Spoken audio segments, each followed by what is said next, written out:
인터넷에 떠돌아다니는 수많은 뉴스 기사. 아직도 포털에서 일일이 검색하세요? 이제 뉴스통에서 터치 한 번으로 손쉽게 확인하세요. 최근 내가 구독한 기사를 분석해 오늘의 기사를 추천하는 개인 맞춤형 AI 뉴스. 나만의 공간인 뉴스북에서 콘텐츠를 편집하고 이용자와도 활발한 소통이 가능합니다. 사진과 영상 자유롭게 이동하고 언론사 기자들이 실시간으로 업로드하는 동영상도 확인해보세요. 더욱 풍성하고 새로워진 뉴스통. 지금 바로 만나보세요. 안녕하십니까 여러분, 제간둥이 사이다 박준입니다. 자, 민주당 대선 후보 이재명 후보로 결정이 났습니다. 국민의힘은 오늘 2차 경선이 예정돼 있고요. 5월 3일에 최종 후보가 결정이 나는데 한덕수 권한대행이 지금 출마할 수 있다는 얘기가 나와서 아직까지 안개 속 상황이 아닌가 생각이 됩니다. 시간을 계속 끄는 게 유리할 수 있는 건지 그것도 지켜봐야 될 것 같고요. 오늘도 신나고 재미있는 소식들로 여러분 출근길 함께하고 싶습니다. 생방송 중 댓글 참여 많이 부탁드리겠습니다. 박준의 뉴스 인사이다 지금 바로 시작하겠습니다.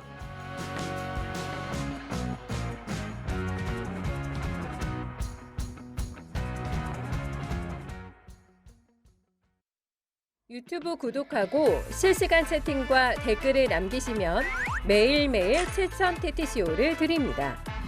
참여 방법은 통통문 어플을 다운로드하고 회원가입과 로그인을 해주세요. 마이페이지에서 나의 회원 고유번호를 복사해주세요.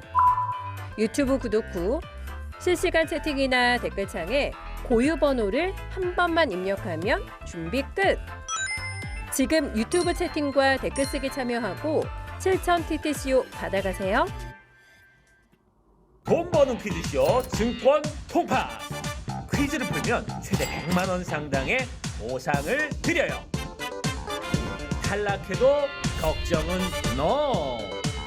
친구를 초대해도 코인을 드립니다. 친구는 3,000원, 나는 2,000원의 코인을 무제한으로 드려요. 자세한 내용은 QR코드를 스캔해보세요. 상금의 주인공은 바로 당신. 바쁜 아침 오늘 꼭 알아야 할 뉴스들 엄선해서 정리해드리겠습니다. 듣기만 해도 이가 속 뉴스픽. 자, 오늘도 뉴스토마토의 차은아 아나운서와 함께하겠습니다. 안녕하십니까? 네, 안녕하세요. 자, 오늘은 김건희 검찰 수사 얘기부터 먼저 해보겠습니다. 날짜가 조율 중이라는 얘기가 있는데 지금 어떻게 진행되고 있습니까? 네, 아직까지도 이 구체적인 날짜를 두고 조율하는 단계는 아닌 것으로 전해집니다. 예. 윤석열 씨 부부의 공천 개입 의혹을 수사 중인 이 검찰이 최근 김건희 씨 측에 대면 조사 방침을 거듭 전한 것으로 확인이 됐습니다. 네. 김 씨 측이 서면 조사도 가능하냐라고 물었고, 이 검찰 수사팀이 조사할 양이 많고 물어볼 것도 많아서 이 서면 조사는 적절하지 않다라는 취지로 답한 것으로 파악이 됐습니다. 검찰은 지난 2022년 지방선거에서 이 국민의힘 예비후보로 평택과 포항에서 나온 인사들을 불러서 조사를 했는데요. 또 오늘 명태균 씨도 이 서울중앙지검으로 불러서 조사할 계획입니다. 검찰은 김건희 씨가 역시 동의를 한다면 네. 당장 이번 주라도 김 씨 조사를 진행하겠다라는 입장인데요. 하지만 얼마 전에 이 김건희 씨가 국회 과방위 출석 요구의 심신쇠약을 이유로 이 불출석 의사를 밝힌 만큼 검찰이 원하는 대로 빠른 시일 안에 김 씨가 대면 조사에 응할지는 불투명한 상황입니다. 네, 이렇게 하지 않으면 결국은 뭐 얼마 남지 않았어요. 특검이겠죠. 네. 특검으로 가야 될 상황입니다. 검찰이 제대로 조사하지 않습니다. 안 오면 일반인 같으면 체포영장을 치든지 할 건데요. 뭐 아무것도 하지 않고 있고 심신쇠약이라니요. 네. 자, 한덕수 대행 대선 출마 여부 여전히 논란이 되고 있습니다. 네, 그렇습니다. 아직까지 이 한덕수 권한대행이 명확하게 자신의 출마 여부를 밝히지는 않고 있습니다. 어제 공개된 외신 인터뷰에서 이 출마에 대한 입장을 묻는 질문에도 답변을 거부했습니다. 네. 하지만 이번 주 후반 이 사퇴 이후에 대선 출마 선언을 할 것이다라는 전망이 유력하게 제기되고 있습니다. 이 당초 국무위원 간담회나 국무회의에서 한 대행이 사퇴와 출마에 대한 의사를 표명할 거다라는 전망이 나왔었는데요. 하지만 이 현재로선 내각의 빈틈없는 국정 운영에 대한 당부만 전할 것으로 예상이 됩니다. 또 당일 오후에는 한 행사에 참석해서 기념사를 하는 일정도 예정돼 있습니다. 또 총리실 관계자에 따르면 권한대행의 공직 사퇴와 대선 출마 선언 여부는 5월 1일에서 3일 중 하루로 결정이 날 것이다라고 전해졌습니다. 또 국민의힘 최종 대선 후보 선출일은 다음 달 3일이고 또 대선 출마를 위한 공직자 사퇴 시한은 다음 달 4일인데 5월 3일부터 6일까지는 연휴 기간인 만큼 1일이나 2일에 공직에서 물러날 가능성이 크다는 겁니다. 자, 이게 뭐 이런 계산을 하고 있다는 게 참 놀랍긴 한데 이 가운데 손영택 총리 비서실장이 사직서 제출했네요. 네, 그렇습니다. 때문에 더더욱 한대행의 그러니까요. 대선 출마론에 무게가 실리고 있습니다. 한대행의 참모인 손영택 국무총리실 비서실장이 어제 오전에 사직서를 냈습니다. 다만 아직까지 사표 수리 과정 중에 있는 것으로 전해지고 있는데요. 손 실장은 2022년 3월 윤석열 정부 대통령직 인수위원회에서 기획위원을 맡았고 예. 같은 해 7월에 국무총리 비서실 민정실장으로 임명이 됐습니다. 이후 2023년 12월부터 국무총리 비서실장직을 수행한 인물이기도 합니다.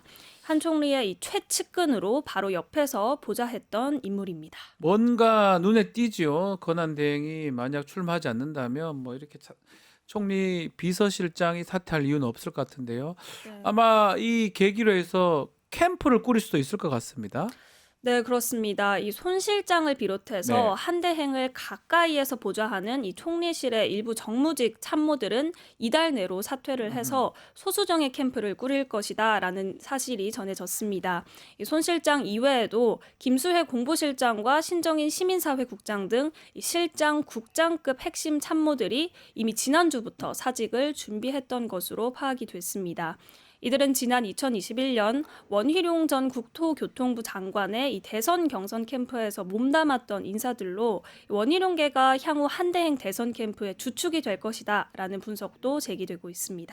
자, 사실상 한대행의 대선 출마 거의 임박해진 것 같습니다. 지난주 보니까 정치 원로한테 만나자는 제의를 했더라고요. 네, 맞습니다. 한대행은 지난 주말 정치 원로인 정대철 헌정회장에게 만나자고 연락한 것으로 확인이 됐습니다. 이 보도에 따르면 정 회장은 이번 주 중반쯤 한대행과 볼 것 같다라면서 출마를 결심했으니 만나자고 한 것 아니겠나라고 밝혔습니다. 정 회장은 정치권 원로이자 한대행의 경기고 서울대 선배로서 막역하게 지내온 사이인 만큼 네. 한대행이 출마에 대한 최종 결심을 굳힌 뒤에 향후 행보를 함께 상의할 것으로 전망이 되는데요. 이 정치권에서는 한대행이 또 오세훈 서울시장과 이낙연 전 총리에게까지 이 진영을 가리지 않고 지원을 요청할 것이란 전망도 나오고 있습니다. 그래요. 한덕수 권한대행 출마는 뭐 거의 기정사실화가 된 게 아닌가 생각이 드는데 정치권의 일부 원로들이 한대행의 출마를 지지한다 이런 선언도 지지한다 이런 얘기도 나온다면서요. 네, 이 한대행과 만남이 네. 예정된 정대철 헌정회장은 최근 국민의힘 안팎에서 한대행 출마와 관련된 연락을 받았다라고 밝혔습니다. 김무성 전 새누리당 대표와 손학규 전 바른미래당 대표가 식사 자리에서 한대행 출마를 지지한다라는 뜻을 내비친 데 이어서 지난 주말에는 권영세 비상대책위원장이 전화를 걸어왔다는 건데요. 네.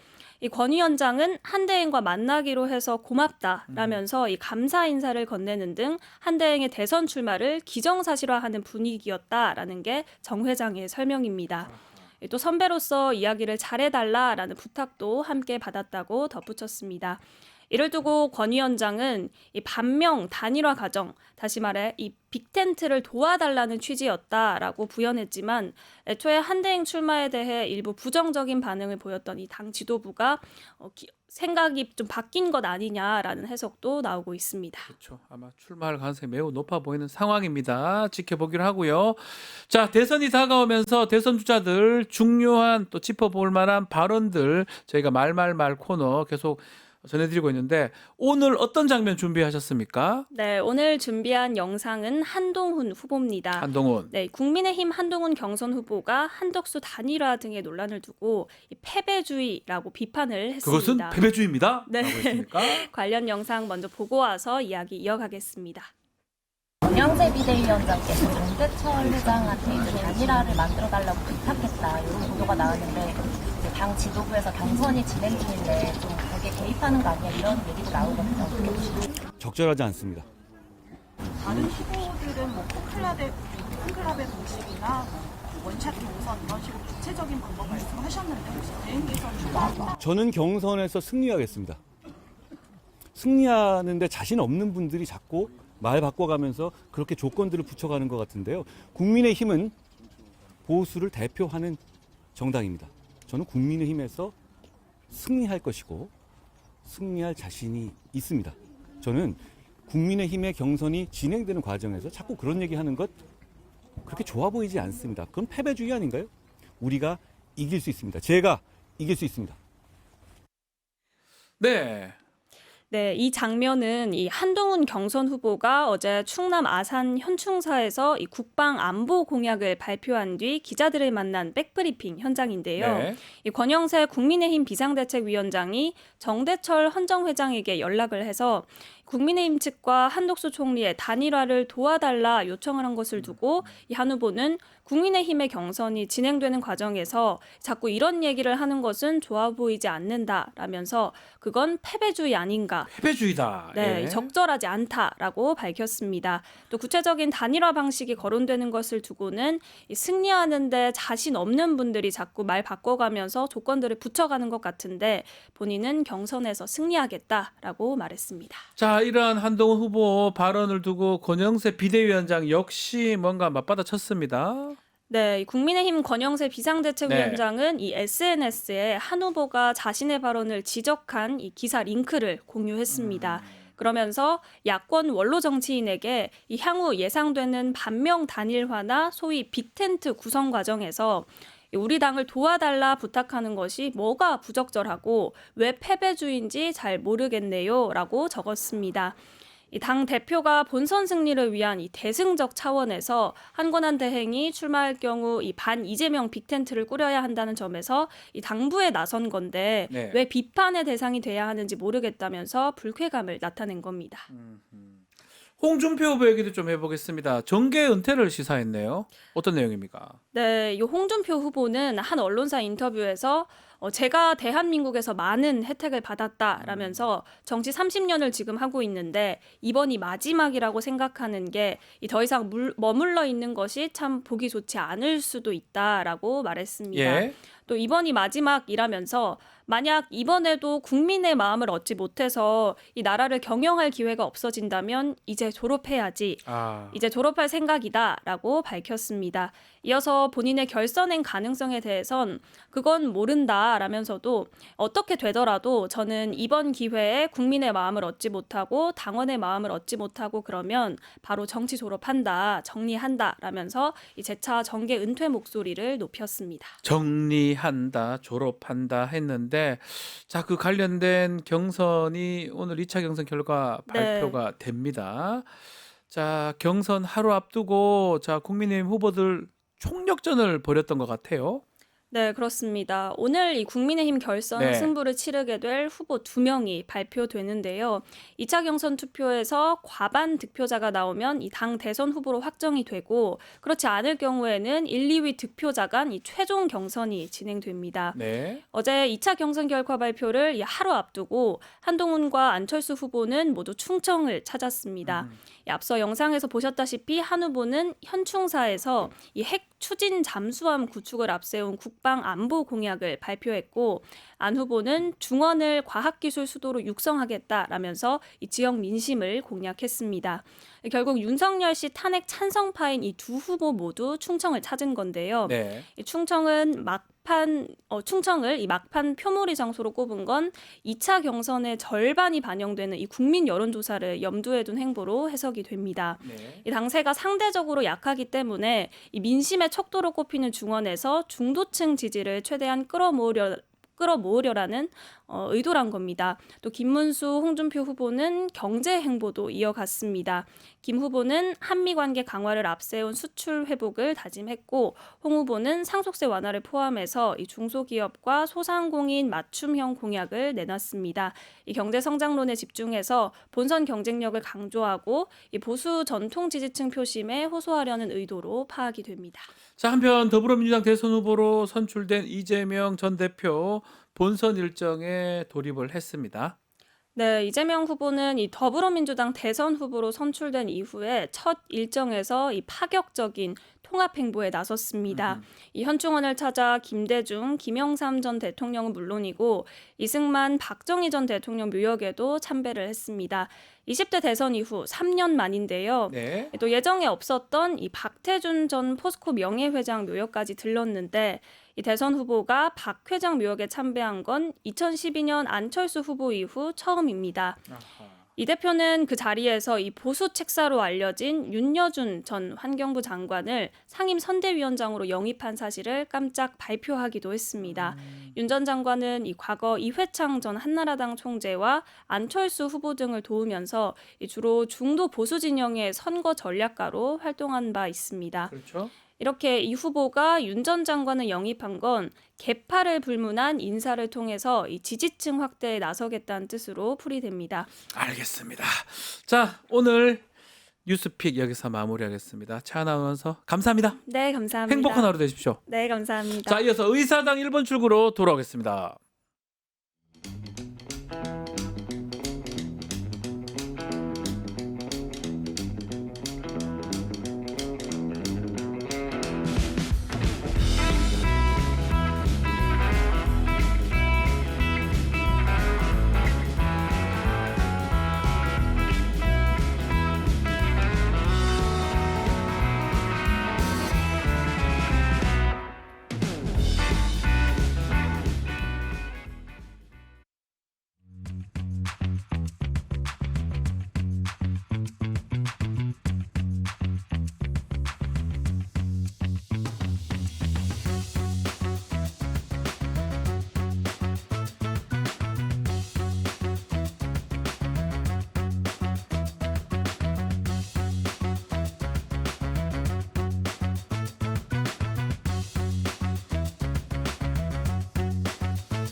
여의도에서 비상할 날을 꿈꾸는 청년 젊은 정치인과 함께 정치 현안 짚어보겠습니다. 오늘도 두 분 나오셨습니다. 의사당 1번 출구 강성필 민주당 부대변인, 황희두 노무현재단 이사 함께하겠습니다. 안녕하십니까? 안녕하세요.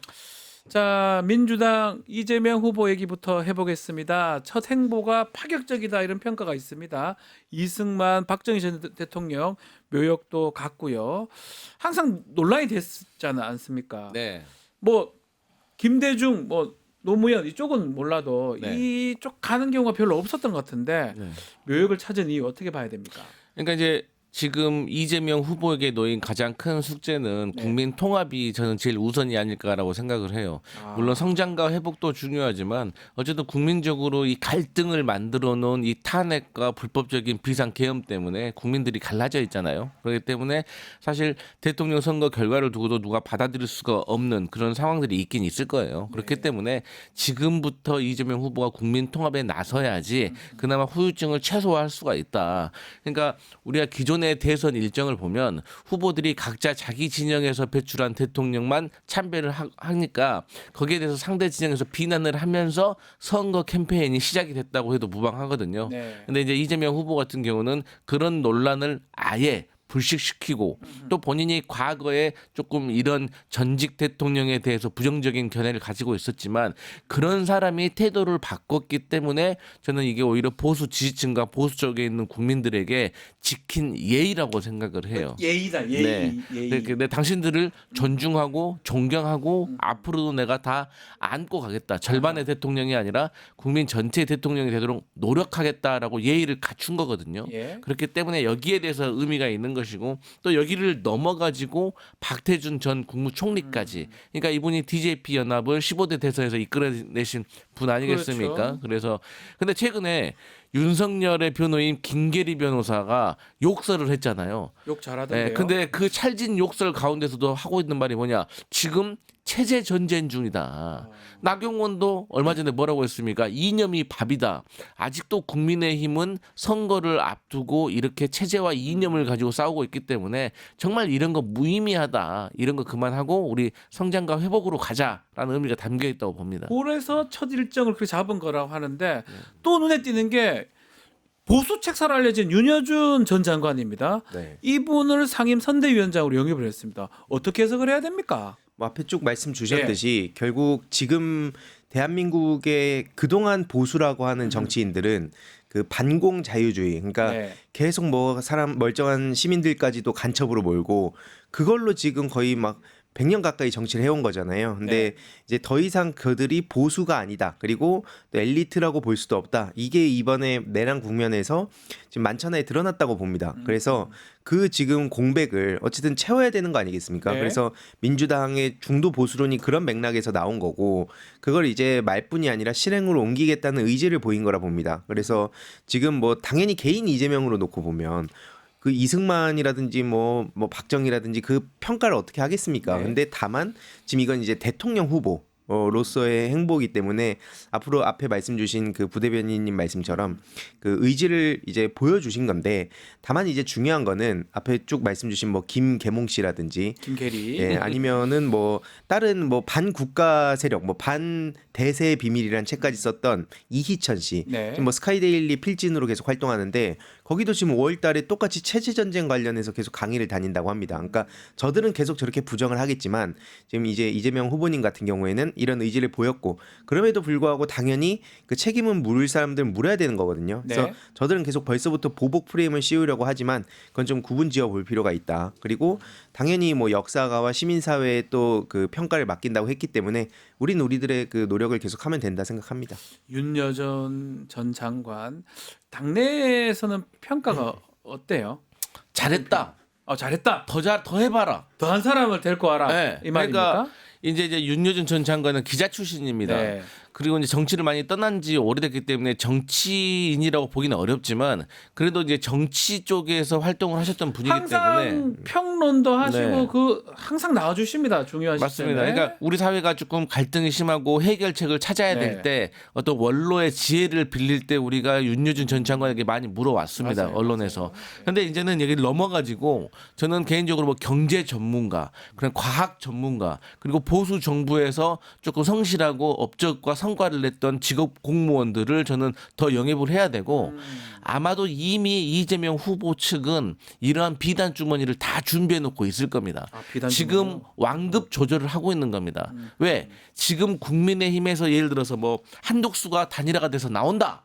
그러면은 한독수와 일을 오래 했고 한독수와 대적할 만한 어떤 직업 공무원을 영입을 할 수도 있고 뭐 김문수가 만약 후보가 된다 그러면 오히려 노동계에서 더 업적이 있고 더 신선한 인물을 데려올 수 있고 그러니까 이재명 후보가 가서 삼고 초려를 하잖아요. 네. 그러면 아무리 보수 쪽 인사라고 하더라도 고민이 되고 승낙을 할 가능성이 매우 높습니다. 왜? 이재명 후보가 대통령이 될 가능성이 매우 높기 때문에. 네. 하지만 지금 단계에서 뭐 한동훈, 김문수, 홍준표 이런 사람들이 진보 쪽 인사 가가지고 나 좀 도와주세요라고 하면 하겠습니까? 본인의 인생이 걸리고 진영을 넘어가야 되는데 이 사람이 국민의힘 후보도 될 줄 모르는데 그런 차원에서 이재명 후보는 상당히 앞서가 있고 여러 가지 카드를 준비하고 있다. 약간 우위에 있다는 거예요. 빨리 본선 후보가 됐던 것도 있고 많은 카드들도 가능성 이런 것들을 또 사람들 따질 거니까 자 일단 선대위 내일 정식 출범된다고 하는데 네. 어떤 거를 좀 주목해 봐야 됩니까? 그러니까 뭐 솔직히 이제 많은 시민들 네. 입장에서 보면 항상 이제 뭐 여야를 떠나서 이런 시즌 되면 막 되게 뭐 매머드급으로 뭘 꾸린다 이런 그런 얘기 얘기 많이 나오잖아요. 하잖아요. 근데 솔직히 이제 저는 좀 당연히 뭐 그거에 대해서 중요하게 각 그 정당들이 캠프를 꾸리겠지만 네. 제 개인적으로 그냥 좋은 점보다는 좀 이제 우려되는 점을 좀 말씀을 드릴게요. 왜냐면 뭐 당연히 뭐 각 정당에서 치열하게 싸우겠지만 지금 보면 이제 이재명 후보님이 사실상 거의 압도적인 상황 아닙니까? 네. 뭐 이따가 국힘당 소식을 또 전해드리겠지만 너무 압도적이다 보니까 이제 여기저기서 이제 다 모인단 말이죠. 이건 되게 긍정적인 측면도 있다고 보는데 반면 또 걱정되는 게 뭐냐면 걱정되는 게 있을까요? 그냥 이재명 후보님하고 가까이서 사진 찍는 게 정치인의 능력을 보여준 건 아니라 생각합니다. 아. 왜냐면은 어느 순간부터 그냥 그 뭔가 내가 더 가깝다, 내가 더 열심히 지키겠다 이런 쪽으로 모든 에너지가 몰리는 것 같은데 그러다 보면 빈 공간이 생기거든요. 그러니까 지금 이재명 후보님이 그 보수의 그 공백을 채우고 있듯이. 네.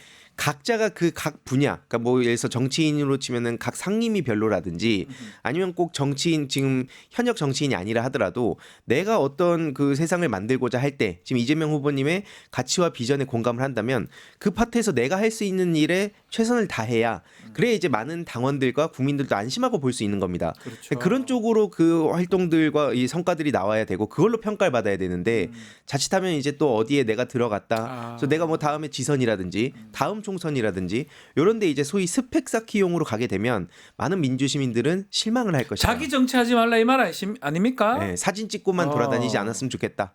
네 일 열심히 해라. 아, 네 일이란다. 자기 일 열심히 네, 하는 자기 게 일 열심히 맞다. 하고. 그게 네. 선거에 도움 되는 거다. 이 네, 말씀이네요. 실질적 도움으로 좀 이제는 정치가 좀 업데이트가 됐으면 좋겠습니다.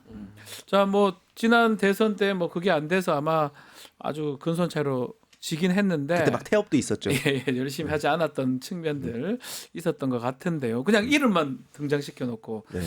그 지금 같이 뛰었던 김경수 전 지사라든지 네. 김부겸 전 총리 이런 네. 분들 역할이 좀 있을까요? 어떻게 보십니까? 저는 이제 지금 우리 선대위의 컨셉이 세 가지가 있는데요. 네. 첫 번째로는 이 중앙당 중심으로 그러니까 당 중심의 선거를 치른다.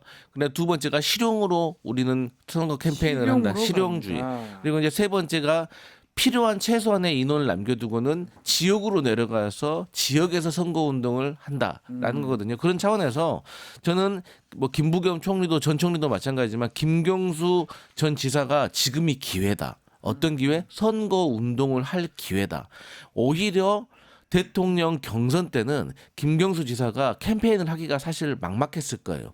이재명 후보에게 각을 세우지 않으면서도 정책적인 얘기를 하면서도 본인의 어떤 장점을 부각시키는 것이 상당히 어려운 일이거든요. 그런데 이번에는 이제 마음 놓고 지역이든 전국이든 돌면서 일단은 김경수 PK 아닙니까? 네, 가서 열심히 본인을 도와줬던 분들에게 또 감사하다고 말도 하고 이재명 후보 선거 운동도 하고 또 낙선 인사도 하고 이러면서 인지도도 올리고 그러면서 또 본인이 준비했던 정책에 대해서 또 참여도 하고 이런 것이고 저는 결국에는 이 선대위가 인사가 정부의 인사가 시그널이잖아요. 네. 그러니까 섀도우 캐비넷이 될 것이다. 그러니까 이제 인수위가 없다 보니까 이게 대통령과 대통령 비서실의 최소 인원들만 입각을 하게 되고 나머지는 총리가 먼저 결정이 돼야 됩니다. 네. 총리가 결정이 되고 인사청문회를 거쳐서 돼야지 장관들을 제청을 하고 그럼 또 그 가운데서 장관들에 대한 인사검증이 이루어지기 때문에 최소 시간이 한 2달 정도 걸리거든요. 그러니까요. 그러니까 저는 이 선대위를 보면 저는 이재명 정부의 어떤 미리 예고편을 볼 수가 있다. 이걸 국민들이 기대한다. 그래서 뭐 저 김부겸 뭐 김경수 얘기 나오지만 좀 이런 분들이 선대위에 있으면 말씀대로 나중에 섀도우 캐비넷에서 그분들이 내각에도 갈 수도 있고 어디 갈 수도 있으니까 조금 눈에 띄는 이분 왔으면 좋겠다 이런 분들이 있을까요? 저는 솔직히 뭐 계속 고민을 좀 해봤는데 네. 이게 이제 거기에 많은 의미 부여를 하다 보니까 자꾸 이제 무슨 반짝 스타를 노리면서 이제 막 오락가락하는 사람들이 많은 것 같아요. 반짝 스타 오히려 이제 내가 그럼 밖에서 몸값을 키우고 지금 이제 이재명 캠프 쪽에다 어필하면 이건 이재명 캠프에도 도움이 된다. 뭐 이런 식으로 물론 이제 정치라는 게 일정 정도 그런 쇼를 완전히 배제할 수 없다고는 보지만 저는 이제 그런 반짝 스타 쪽에 주목하는 것보다는 내부에서 확실히 인재를 양성하는 쪽으로 갔으면 좋겠다.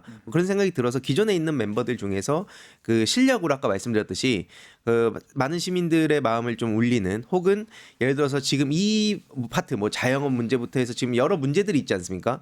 거기서 그냥 성과를 잘 냈으면 좋겠다. 그럼에도 불구하고 그냥 한 명 뭐 요즘 논의되는 분으로 치면 있습니까? 그냥 그 김상욱 의원이 그래도 이 내랑 국민의힘 국면에서 뭐 물론 이제 그 공식 제안은 없었다고는 하지만 뭐 굳이 이제 고민을 해보자면 이제 그런 분들 정도는 지금 만약에 이렇게 논의가 되는 것 자체가 네. 국힘당 지지자들 입장에서도 물론 이제 지금 윤 어게인을 외치는 분들은 뭐 어쩔 수 없는 거고 거기가 아니라 이제 어떻게 해야 될까 고민하는 분들 입장에서는 충분히 이건 민주당에 대해서 한번 관심을 가져보지 않을까 정도로 생각은 하고 있습니다. 지난번에 대선할 때 기억나시겠지만 영입 뭐 한다 했다가 그분들이 뭐 논란에 빠져가지고 오히려 안 하느니 못한 상황도 됐던 기억도 나거든요. 네. 어떻게 보십니까? 좀 있습니까? 아니면 꼭 필요합니까? 저는 뭐 예를 들어서 뭐 김상욱 의원도 좋고 네. 뭐 유승민 전 의원 같은 분도 좋지만 유승민 의원이 뭐겠습니까? 그러니까 이제 그렇게 뭐 이런 영입은요. 네. 그만큼 안 올 것 같은 사람이 왔을 그게 때 의미가 있다는 효과가 거죠. 더 있는 윤여준 겁니다. 좀 예. 의미가 있는 거잖아요. 그러니까 그만큼 말씀하셨던 것처럼 유승민 오겠습니까 했잖아요. 미안해요. 그러니까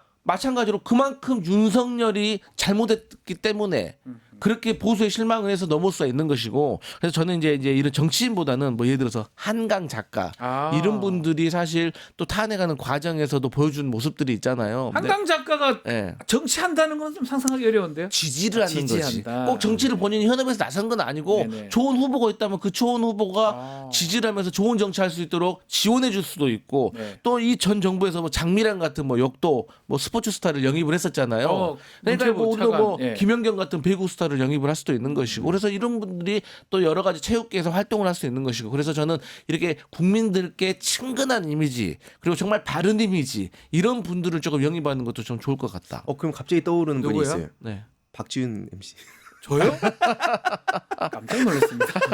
친근하고 두분 다. 왜 그러십니까?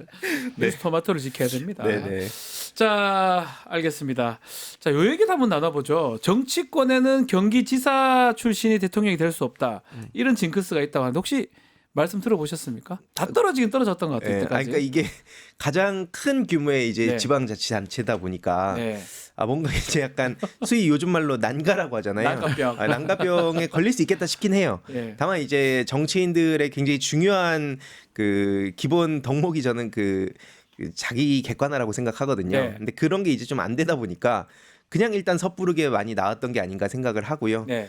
반면 이제 이재명 후보님 같은 경우에는 과거 경기 뭐 지사 그 전에 이제 성남시장 뭐 특히 이번에 또 민주당 대표를 거치시면서 여러 가지 증명을 해오지 않았습니까? 네. 요즘 실제로 증명이라는 게 굉장히 중요해진 시대입니다. 그래서 예전처럼 뭐 자리 나눠 먹게 하고 뭐 이런 게 중요한 게 아니라 실질적인 성과 그것도 이제 국민들이 체감할 수 있는 막 추상적인 얘기하고 무슨 뭐 정치는 품격 있게 하는 거다 해서 맨날 중요한 순간마다 엄중하게 있고 이런 게 아니라 실질적으로 손에 잡히는 성과를 낸 분들이 이제 지금 인정을 받는 거기 때문에 네. 이제는 좀 다르게 봐야 되지 않을까 생각합니다. 보니까 다 떨어지긴 다 떨어졌어요. 오전 5패라고 하더라고요. 최근에는 이재명 경기도지사 하다가 나왔다 떨어졌지 않습니까? 네네. 이번에 좀 이번에 좀 달라질 수는 있을까요? 저는요 뭐 그렇게 따진다고 하면 네. 징크스 많습니다. 네. 그런데 저는 오히려 이재명 후보가 역대 대통령들과 공통점이 더 많다고 생각을 해요. 어떤 게 있죠? 뭐 예를 들어서 문재인 전 대통령도 법률가였잖아요. 네. 이재명 후보도 법률가 그리고 당 대표도 같이 했고 그래 따지면 재수 삼수했고 그래 따지면 다 걸리잖아요. 네. 또 단체장도 했고 네. 그렇기 때문에 오히려 저는 징크스보다는 홍준표 똑같네요. 법률가에다가 네. 단체장도 했고 네, 네. 당 대표도 했고. 네. 하지만 우리는 막말 자격증이 없지 않습니까? 그렇습니까? 네. 고래 따지면 뭐 징크스라는 게 사실은 큰 의미가 없는데 네. 만약에 이제 이번에 이재명 후보가 된다면 경기지사가 처음으로 되는 거라고 되겠죠. 네. 예전에 뭐 김문수 많은 분들 인재도 했었나 네네 다, 이인재. 다 도전을 했다가 다 안 네. 됐었거든요. 네. 이게 처음이 될 것 같아요. 손학규, 남경필 네. 많이 했었는데 다들 지금 딴 데 계시긴 한데요. 저 이후에 끝나버린 상황이었는 정치 인생이. 그러니까 이건 것 같아요. 네. 뭐 경기지사냐, 뭐 아니면 뭐 성남시장이냐, 뭔가 내가 어디 시장이다, 도지사다, 뭐 이런 게 아니라 실질적인 이제 성과, 특히 막 공약 이행률도 막 압도적이었잖아요. 90 맞아요. 막 67% 나오고, 그러니까 그런 실력과 그 동안의 또 서사, 특히 내란 국면에서 보여준 안정적인 모습. 그때 이재명 후보님이 라이브를 키지 않았더라면, 그럼 국회 앞에 그렇게 많은 시민들이 모이진 않았을 겁니다. 맞습니다. 그랬다면 이게 한 끗 차이로 우리가 막은 건데 네. 모든 역사가 바뀌었어요. 그러니까 이런 국면을 다 보고 지금 지지가 오는 거라서 혹시라도 이제 이런 걸 보면서 내가 뭐 경기도지사인데 내가 뭐 서울시장인데 하고 난가 이런 분들은 좀 조심하셔야 된다 말씀드리고 싶습니다. 그리고 이 나갑대요. 경기도지사라고 네. 했다는 것이 구체적으로 이 경기도지사를 했기 때문에 핸디캡이 있어야 되거든요. 네. 근데 이게 구체적이지도 않아요. 네. 알겠습니다. 그 얘기 징크스 이제 없을 것이다. 모든 대선에는 징크스가 있다. 또 이 말씀 하셨고요. 국민의힘 얘기도 좀 해보겠습니다. 국민의힘 오늘 오후에 2명 가리는 2차 경선 결과 발표가 됩니다. 자, 흐름으로 봤을 때 두 분 예측 좀 해주시면 좋을 것 같아요. 어떻게 2명 될 것 사실 같습니까? 예측이 이제 크게 의미가 없다 생각한 아, 게 그래요? 제가 이제 지난주에 나경원 씨가 올라올 거라고 생각했는데 틀리셨어요. 틀려가지고. 틀리면 어때요? 뭐. 예, 셀프 드럼통을 가버렸더라고요. 아, 예. 근데 그런 차원에서 저도 이제 뭐 지금 예측이 되게 어렵다 생각하지만 지금 뭐 김문수 홍준표 씨 얘기 나오잖아요. 네. 김문수 뭐 한동훈 요렇게 그럼 한번 해보겠습니다. 김문수, 한동훈 어떻습니까? 제가 지금까지 많은 분들이 모르셔서 그러는데 제가 우원식 국회의장부터 해서 맞히는 게 많습니다. 저는 이번에도 안철수를 얘기를 했습니다. 빅4에서. 네. 그런 차원에서 제가 조심스럽게 예상을 해보면 저는 김문수, 한동훈이 빅2에서 만날 것이고 결국에는 김문수가 후보가 될 것이다. 그러니까 한동훈은 간단한 이유입니다. 어쨌든 탄핵 찬성에 대한 여론이 양심이 있는 보수층이 있습니다. 그러니까 이분들에 대한 한 줄기가 있는 것이고 김문수는 이제 요즘 위장 취업이 국민의힘에서 유행이잖아요. 그러니까 김문수 캠프에서 그 한덕수를 외치다. 그렇기 때문에 한덕수 대망론에 대해서 기대를 하고 있기 때문에 이 자연스러운 단일화를 이뤄낼 사람이 김문수라고 믿고 있는 것 같아요. 그렇기 네. 때문에 별로 한 것이 없는데도 김문수 후보의 지지율이 유지되고 있는 걸 보면 저는 김문수와 한동훈이 빅2로 올라갈 것 같다. 근데 지금 국힘에서는 네. 제가 보니까 별로 한 게 없는 게 그러니까 되게 대단한 것 같아요. 그게 쉽지 않거든요. 서로 지금 이상한 짓 하다 다 알아서 사라지고 있는데 네.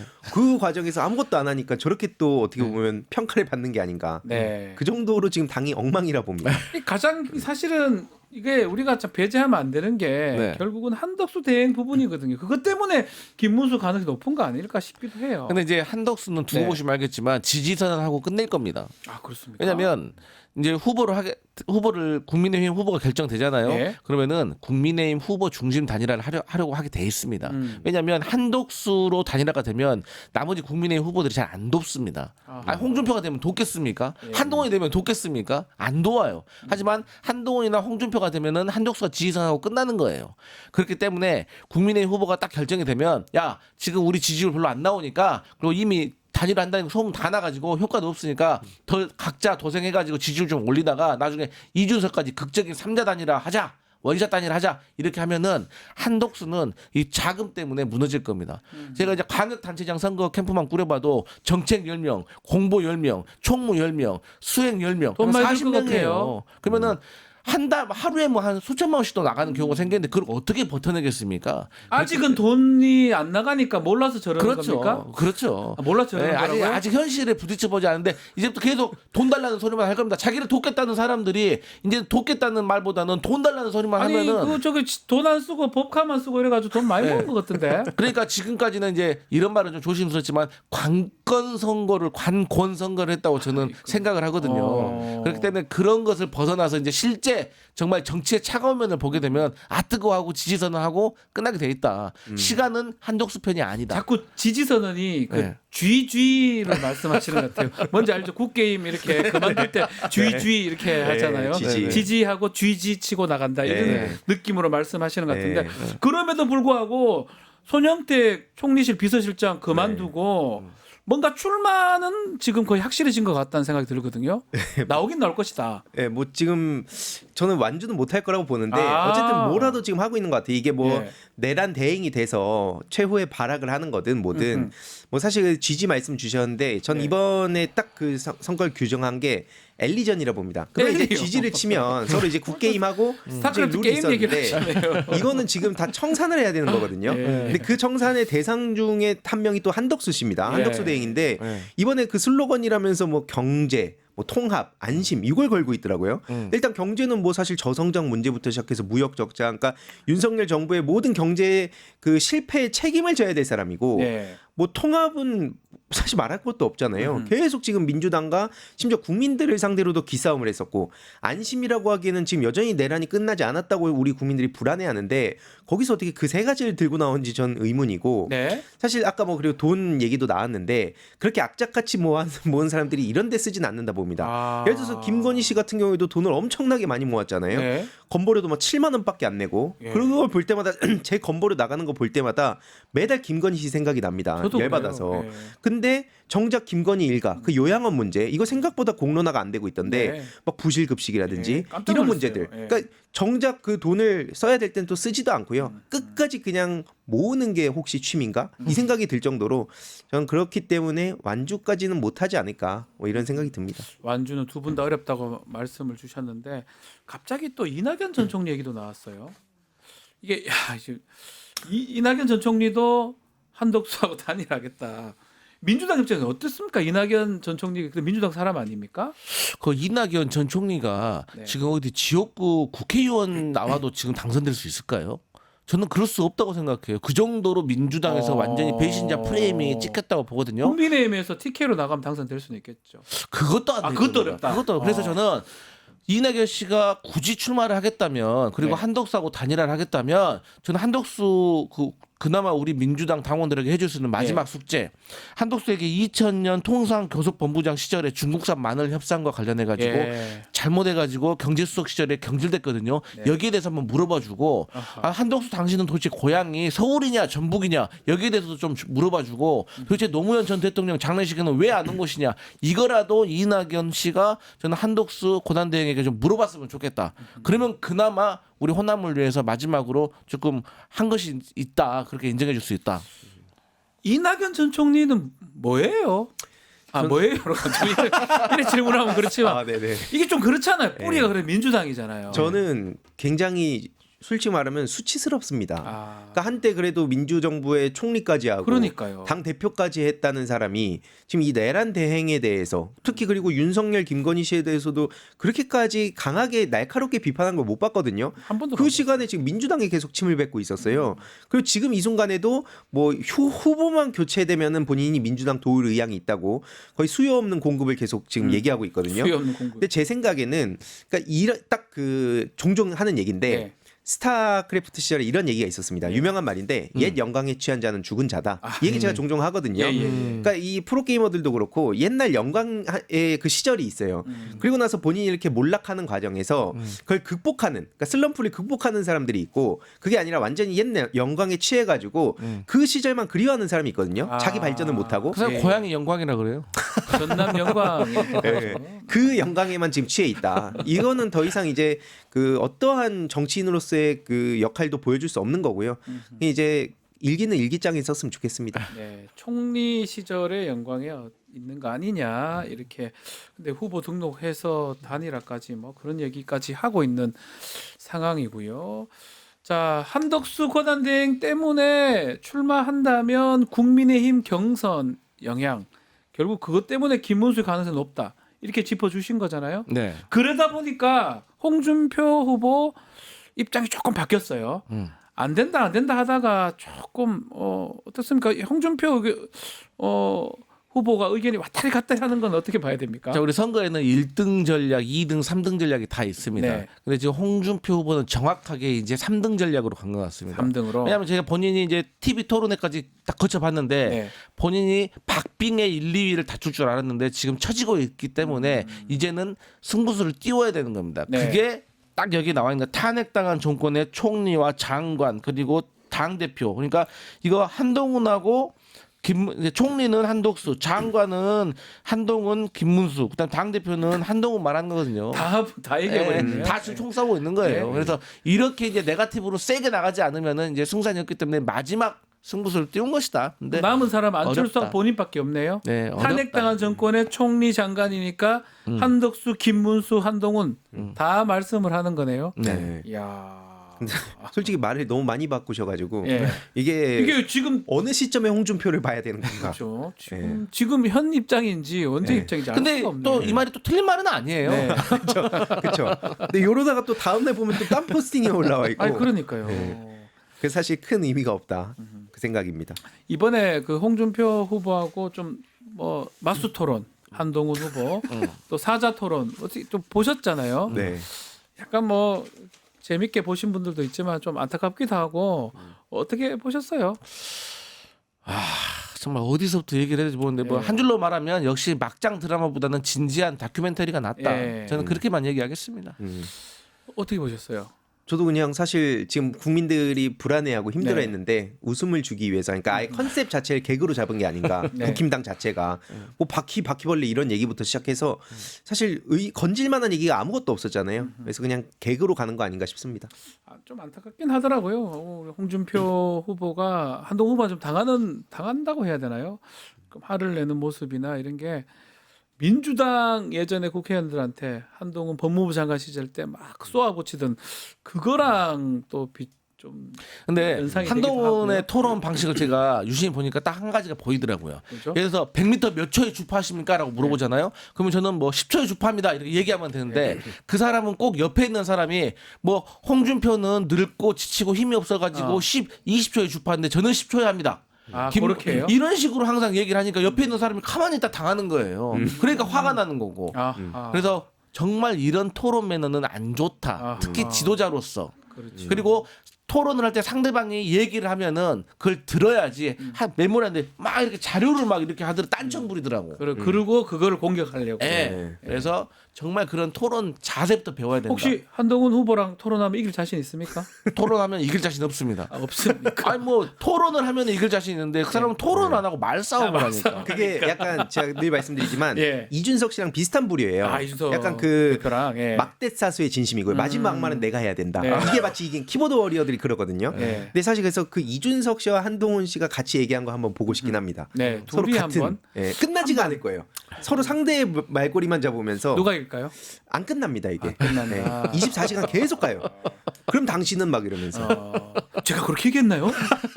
제가 그렇게 한 적 있나요? 당신은요? 이렇게 그렇게 한다는 말씀이네요. 그래요. 그게 토론이 아닌 것 같긴 한데요. 뭐 국가 정책이나 미래를 본 적은 하나도 없습니다. 그냥 말싸움 한참 보고 다 말았어요. 한동훈 국가 예산이 300 300조라잖아요. 그러니까 여기서 깜짝 놀랐어요. 근데 300조인데 거기에 또 AI 200조 투자. 네. 말입니까? 말입니까? 그러니까 김포시가 아직도 서울편이 안 되는 말싸움 하지 겁니다. 말고 그런 거 하나 좀 알고 있는 게 더 중요하죠. 그 네. 말씀을 짚어주시네요. 마지막으로 한덕수 대행 이게 나올지 안 나올지 모르겠는데 시끄러워 죽겠는데 나오면 어떻게 나오는 거예요? 무소속으로 나오는 겁니까? 입당하는 겁니까? 경선한 거고 이걸 어떻게 돼야 됩니까? 이것도 견적이 잘 안 나오는 것 같아요. 어떻게 보십니까? 일단은 무소속으로 나와서 캠프 차리고 이제 단일화 이제 경선하자고 하겠죠. 근데 제가 말씀드렸듯이 국민의힘 후보가 누가 되든지 간에 김문수가 되지 않는 이상은 끌 겁니다. 그렇게 되면 시간 싸움에서 져서 돈도 없고 네. 처음에 지난주에 한 매체 보도에 따르면 입당을 해가지고 경선에 뭔가 올라가 있는 것처럼 이렇게 보도가 되긴 했었습니다. 그거는 좀 어렵겠죠. 그렇죠. 그러니까 그냥 무소속 나와야 된다. 네. 본인이. 네. 아니 그러면 지금 옆에 그 상황에서 나경원 뭐 유정보 그런 사람들이 가만히 있겠냐고요. 다시 하자고 하는 거죠. 자기들 그 1억씩 몇 억씩 날려 먹었는데. 네. 지금 그래서 홍준표 측 한동훈 측에서도 무슨 예. 뭐 페이스메이커냐 이런 식으로 지금 막 반발하고 있는데 그렇기 때문에 저도 의미가 없다 봅니다. 불가능하고요. 잘못된 권영세 비대위원장이 정대철 고문에게 뭐 한독수로 단일화를 좀 만들어 달라 네. 뭐 이런 식으로 얘기를 했다고 하는데 이게 또 웃긴 거잖아요. 네. 해당행위 아니에요? 그러니까 아니 제가 해당행위예요. 당 대표라는 되는 사람이 네. 우리 경선은 아무 의미 없습니다. 저 네. 사람이 될 거니까 네. 라는 거잖아요. 궁극적으로. 그러니까 한동훈이 패배주의다. 그러니까 제가 봐도 지금 권영세와 지도부는 당권 우선주의다. 당권 우선주의다. 네. 한덕수 대행 본인은 된다고 생각하고 저렇게 왜 하는 거예요? 전 진짜 궁금한데. 저도 뭐 누구도 왜요? 사실 알 수는 없겠지만 왜 합니까? 그냥 이제 제일 큰 거는 내란 대행이니까 네. 그 지금 뭐라도 지금 최후의 발악을 하는 게 아닌가 싶습니다. 그래 하면 더 죄책에 빠져드는 거 아닌가요? 어차피 사실 답이 없으니까 아. 윤석열도 지금 뭐 보리밥 거의 사회에 그 최후의 만찬을 하고 있던데 밖에서. 맛은 있어요. 근데 그 맛집 선택하는 기준은 좀 되게 좀 저도 좀 배우고 근데 싶긴 이제 한데. 이게 인간의 한계인데 한덕수 가만히 있는데 국민의힘에서 막 다 전화 와가지고 나가셔야 됩니다. 아. 한 명 총리님밖에 없습니다. 이렇게 해버리면 사람이 그야 난가병에 암 걸리기가 어려운 것 같긴 해요. 옆에서 펌프질 네. 하니까. 막 신문 보면은 다 한덕수 얘기만 하고 있고 막 자기가 가서 막 하트 날리고 막 식자재 편지 써주고 하니까 막 잘한다 하고 막 지지율이 가만히 있는 출마 안 했는데도 총리님 보십시오 지금 10% 이상 10% 이상 나왔습니다. 그러면은 사람이 이제 약간 이제 판단력이 흐려지는 건데 흐려지는 이제 정신 차리게 해드려야죠. 돈 막 쓰고 이러면 갑자기 네. 기분이 또 아. 그렇죠. 제가 그래서 그런 연락 오는 사람들부터 끊습니다. 예, 뭐 이상한 하라고. pompu질하고 막. 예. 예, 안 받습니다 그런 거. 그런 걸 조심해야 된다 봐요. 황희두 우리 대변인 이사님은 뭐 맡은 거 있잖아요 지금. 아 안 뭐 하십니까? 지금 게임 특기라든지 예, 뭐 예. 학원이 있는데 예. 그냥 그런 역할을 하는 거랑 아하. 뭐 본인밖에 못한다. 전 지금 제가 뭐 예를 들어 사이버 내란 문제도 관심 갖고 네. 지금 온라인 심리전 이런 거 관심 갖고 하고 있는데 그렇다고 해서 저만이 이 일을 할 수 있다 생각하진 않습니다. 근데 이제 그런 식으로 부추기는 사람들이 있죠. 그런 사람을 조심해야 된다. 그러니까 그래서 밑바닥에서부터 올라온 사람이 버티는 힘이 있다는 게 그런 겁니다. 갑자기 떨어지려고 하면 판단력이 흐려지지만 밑바닥에서 올라온 사람은 얼마나 수많은 고민과 선택과 아하. 결정 속에서 성장을 했겠습니까? 이 헬스로 치면 이제 코어 다지는 거죠. 네. 두 분은 밑바닥에서 올라가고 있는 거죠? 아직도 밑바닥. 아, 예, 알겠습니다. 알겠습니다. 한덕수 대행이요 얘기를 좀 들었으면 좋겠는데요. 알겠습니다. 오늘 말씀 의사당 1번 출구 여기서 마무리하겠습니다. 황희두, 강성필 두 분 감사합니다. 고맙습니다.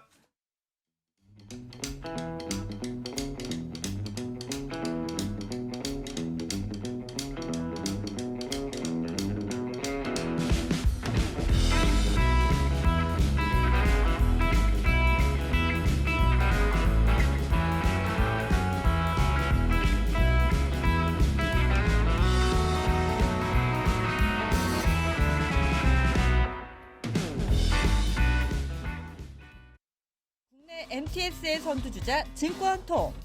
모든 투자 자산을 한눈에 오케이. 투자 고수의 거래 내역을 구독하고 주식 투자를 더 쉽게. 거슬리는 하단 광고도 로에드 가입하면 더 넓고 더 많아지는 나의 관심 종목들. 쉽고 빠른 주식 투자 증권통. 리서치 앱테크 아직 시작 안 하셨나요? 생각만 공유해도 리워드가 쌓이는 서치통. 지금 시작해보세요. 원아이디 로그인 후 패널 가입 시 약 3,000원 상당의 리워드 적립. 리서치에 참여하실 때마다 현금처럼 사용 가능한 PTR 적립. 내가 초대한 친구가 패널 가입을 할 때도 리워드 적립. 지금 바로 서치통에서 우리 지역, 우리나라의 사건, 사고들에 대한 리서치에 참여해주세요.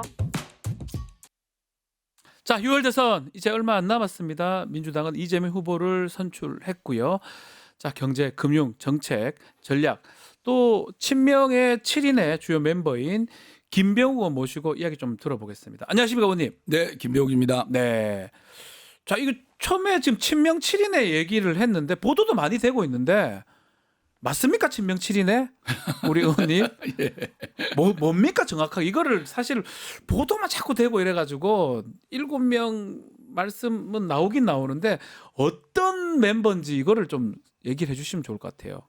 이재명 후보를 적극 지원하는 친명 7인의. 네. 예. 이재명 대표가 사실 여의도 정치에 발을 들인 지는 얼마 안 됐잖아요. 그렇죠, 성남시장의 사실은. 성과 그리고 예. 경기도지사로서의 업적 네. 이제 이런 것들이 바탕이 돼서 야 이재명이라는 사람이 정말 정치 한번 하면 잘하겠다라는 게 이제 확산이 되기 시작한 거잖아요. 네.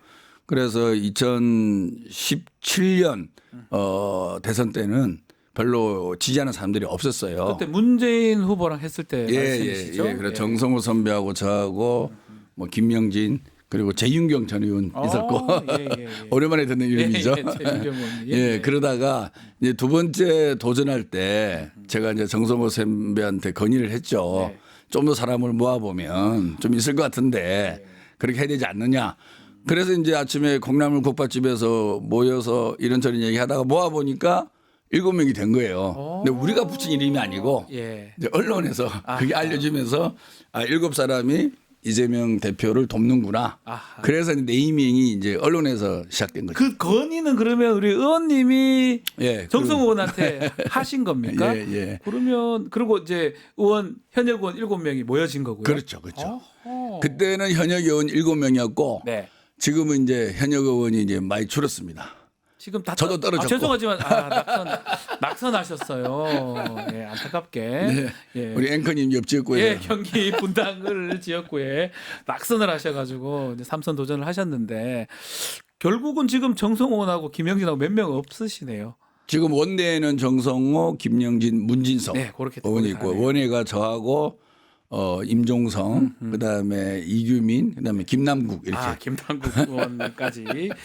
자, 우리 근데 궁금한 거는 예. 이재명 후보하고 인연을 언제부터 저는 이제 원래 네. 분당에서 정치 활동을 개혁당으로 시작했습니다. 원래는 예, 그때 이제 유시민 작가가 노무현 대통령을 지키자. 예. 후단협 시절에 예. 저쪽에서 막 흔들었잖아요. 옛날이네요. 예, 흔들면 우리 막자. 동안이셔가지고 항상 보면 예. 생각보다 엄청 일찍 정치를 시작하셨네요.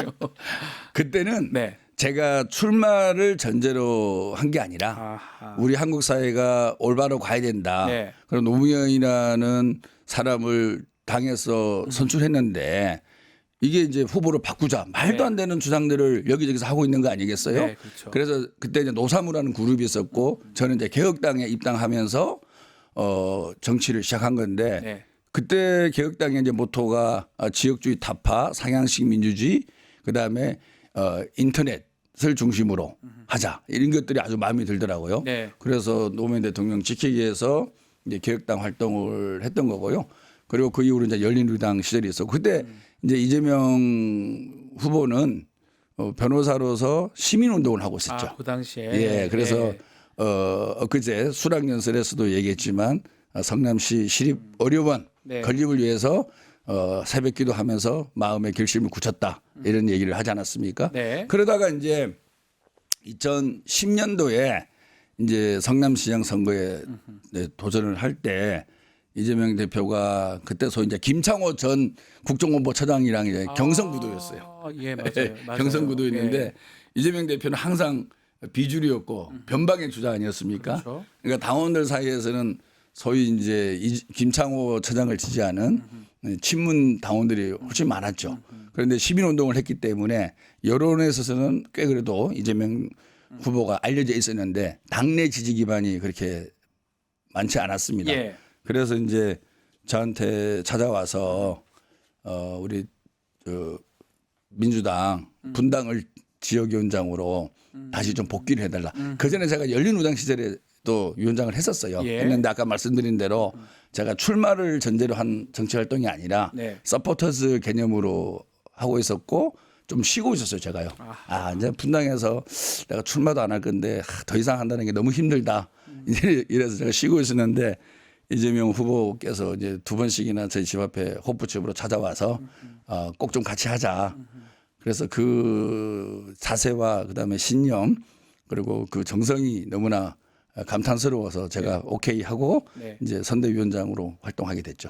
그때 그렇게. 예, 그래서 정치적 인연을 맺은 거죠. 맺은 그 이전부터도 뭐 활동은 뭐 두루두루 같이 했었는데 예, 본격적으로는 그때 시작된 거예요. 이번을 또 얘기하면 이번에 최근에 이제 성남 경기도 출신 공무원 152명이죠. 예. 지지 선언을 했더라고요. 어제 했죠. 어제. 예, 어제죠. 예, 예.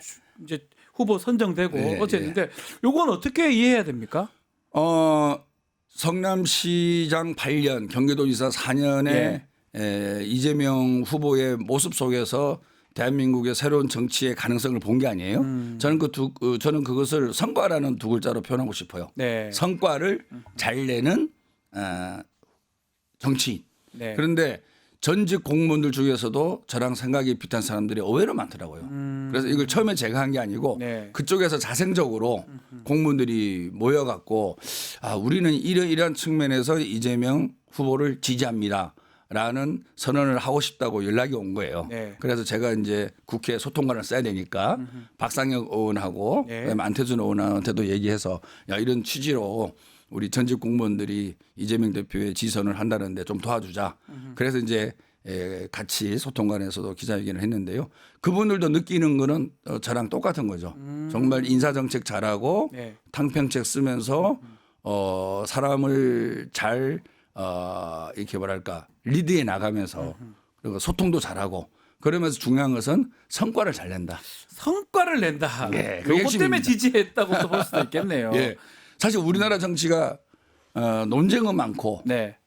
서로 티격태격은 많이 하는데 뭔가 성과를 내갖고 국민들한테 돌려주는 게 맞아요. 약하지 않습니까? 싸움만 하고 예. 없어요. 이런 느껴요. 없진 사람들이. 않죠. 아, 적어요.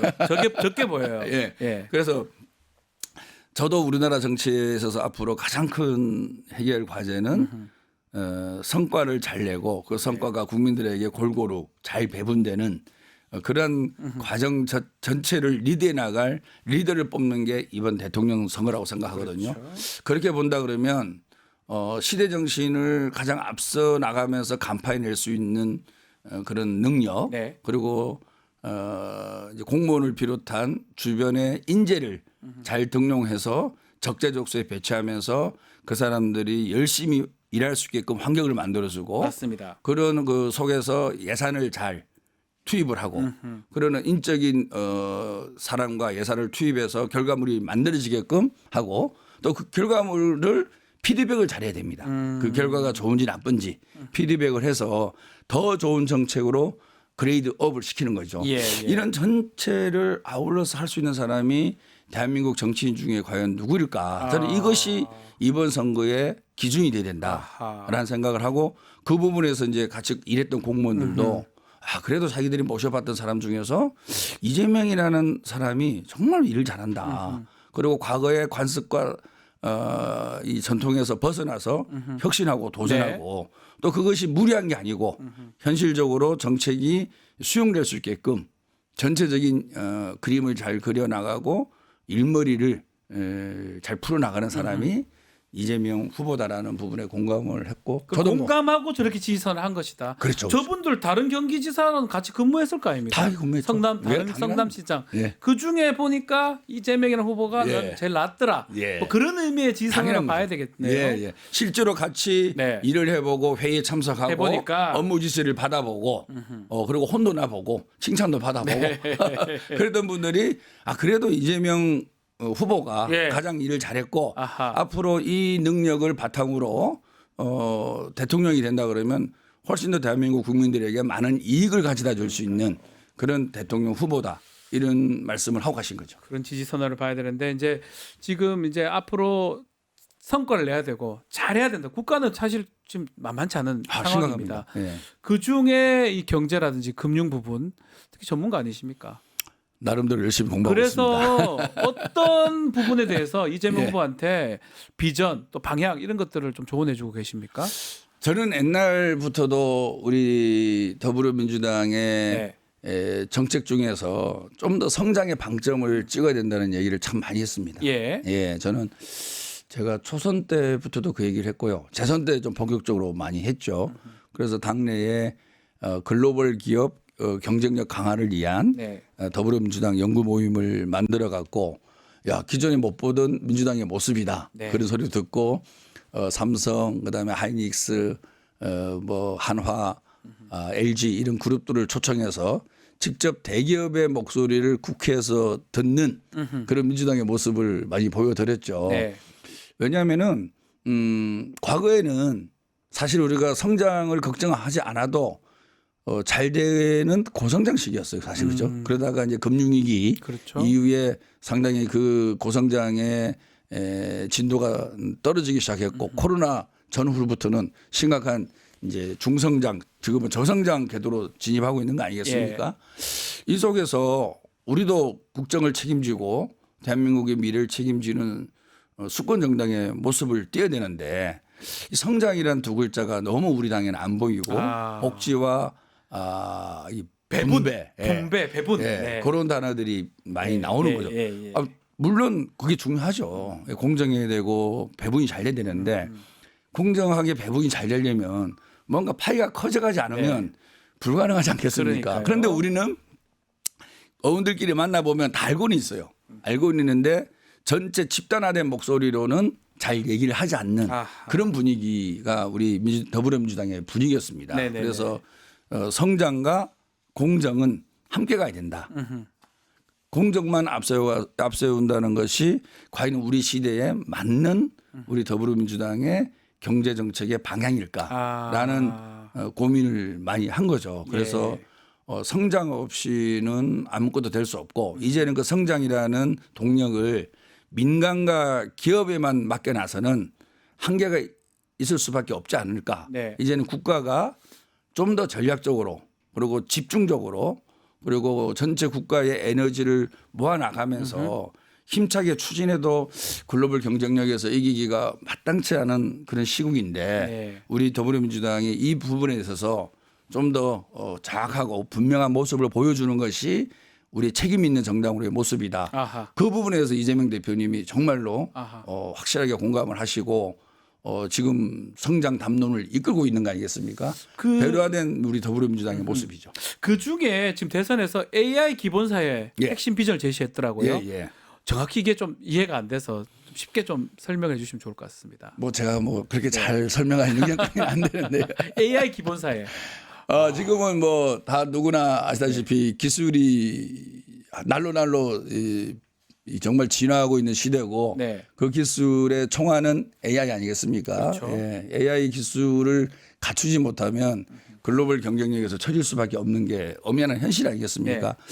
그런데 우리나라가 3, 4년 전만 해도 AI 기술이 세계 한 3위 정도 된다라고 평가를 했습니다. 근데 최근 몇 년 사이에 뭐 네이버라든지 이런 유명한 기업들하고 만나보면 예. 위기감을 얘기를 해요. 많이 그리고 떨어졌습니까? 많이 우리가? 떨어졌- 10위권 밖이라고 평가도 하고 났네요. 있고 예.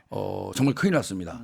근데 AI도 다양한 기술이 있지만 그렇죠. 최첨단 기술을 기준으로 해서는 그런 거고요. 그렇지만 중급 기술도 있고 여러 가지 다른 산업에 응용할 기술도 많이 있거든요. 이런 부분까지도 우리가 본다 그러면 AI에 대한 국가적 관심을 드높이고 네. 그것의 성과를 내는 정책이라는 것이 그게 꼭 보수 진보의 진영에서 구분될 수 있을 것인가 네. 저는 아니라고 봅니다. 그런 부분에 대해서 이재명 대표님도 확고하시고 네. 그래서 AI를 중심으로 해서 기술 강국 대한민국을 반드시 만들어 가자라는 것이 이재명 대표의 확고한 생각이고요. 아하, 그런데 이 AI 시대를 우리가 가면은 네. 또한 문제점들이 있습니다. 그렇겠죠. 예, 당연히 AI라는 게 기술 집약이기 때문에 노동을 대체할 가능성이 상당히 큰 거죠. 그러니까 AI 기술에 소요되는 노동 인력은 늘지만 예. AI로 기존의 산업이 흡수되는 거 아니겠습니까? 맞습니다. 기존 산업에 종사했던 노동자들은 어떻게 하겠습니까?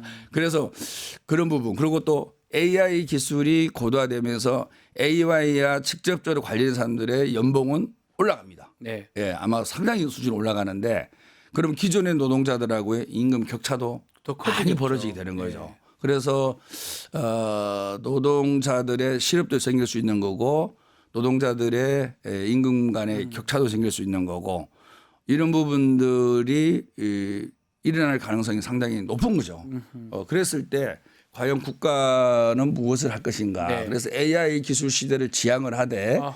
AI로 인해서 일어날 수 있는 그런 부작용. 그것도 생각해서 그렇게 기본사회. 그래서 되는 AI 거네요? 기본 사회. 두 개를 합쳐서 하는 거군요. 예. 그래서 우리는 AI 기술만 진흥하는데 포커스를 두는 정당이 아니라 예. AI로 인해 벌어지는 사회 현상도 그것까지 같이 본다. 감안을 해서 그림을 그리겠다. 그래서 그런 국민들의 기본권 신장, 주거, 환경, 교육 이런 부분들도 함께 고민하는 그림을 잘 그려 나가겠다라는 예. 의지의 표명이 AI 기본사입니다. 그럼에도 불구하고 지금 지금 성장 말씀도 하시고 분배 예. 이런 것보다 성장 얘기하면서 기업 좀 친화적 이미지로 전환해야 된다 이렇게 비춰져 가지고 네. 민주당 우클릭하는 거 아니냐 이런 또 비판도 있는 것 같아요. 상황이, 어떻게 봐야 됩니까? 상황이 필요하면 우클릭도 해야 되죠. 우클릭해도 된다 이 말씀이. 뭐 중도 보수 이렇게 얘기한 적도 있잖아요. 이재명 후보가.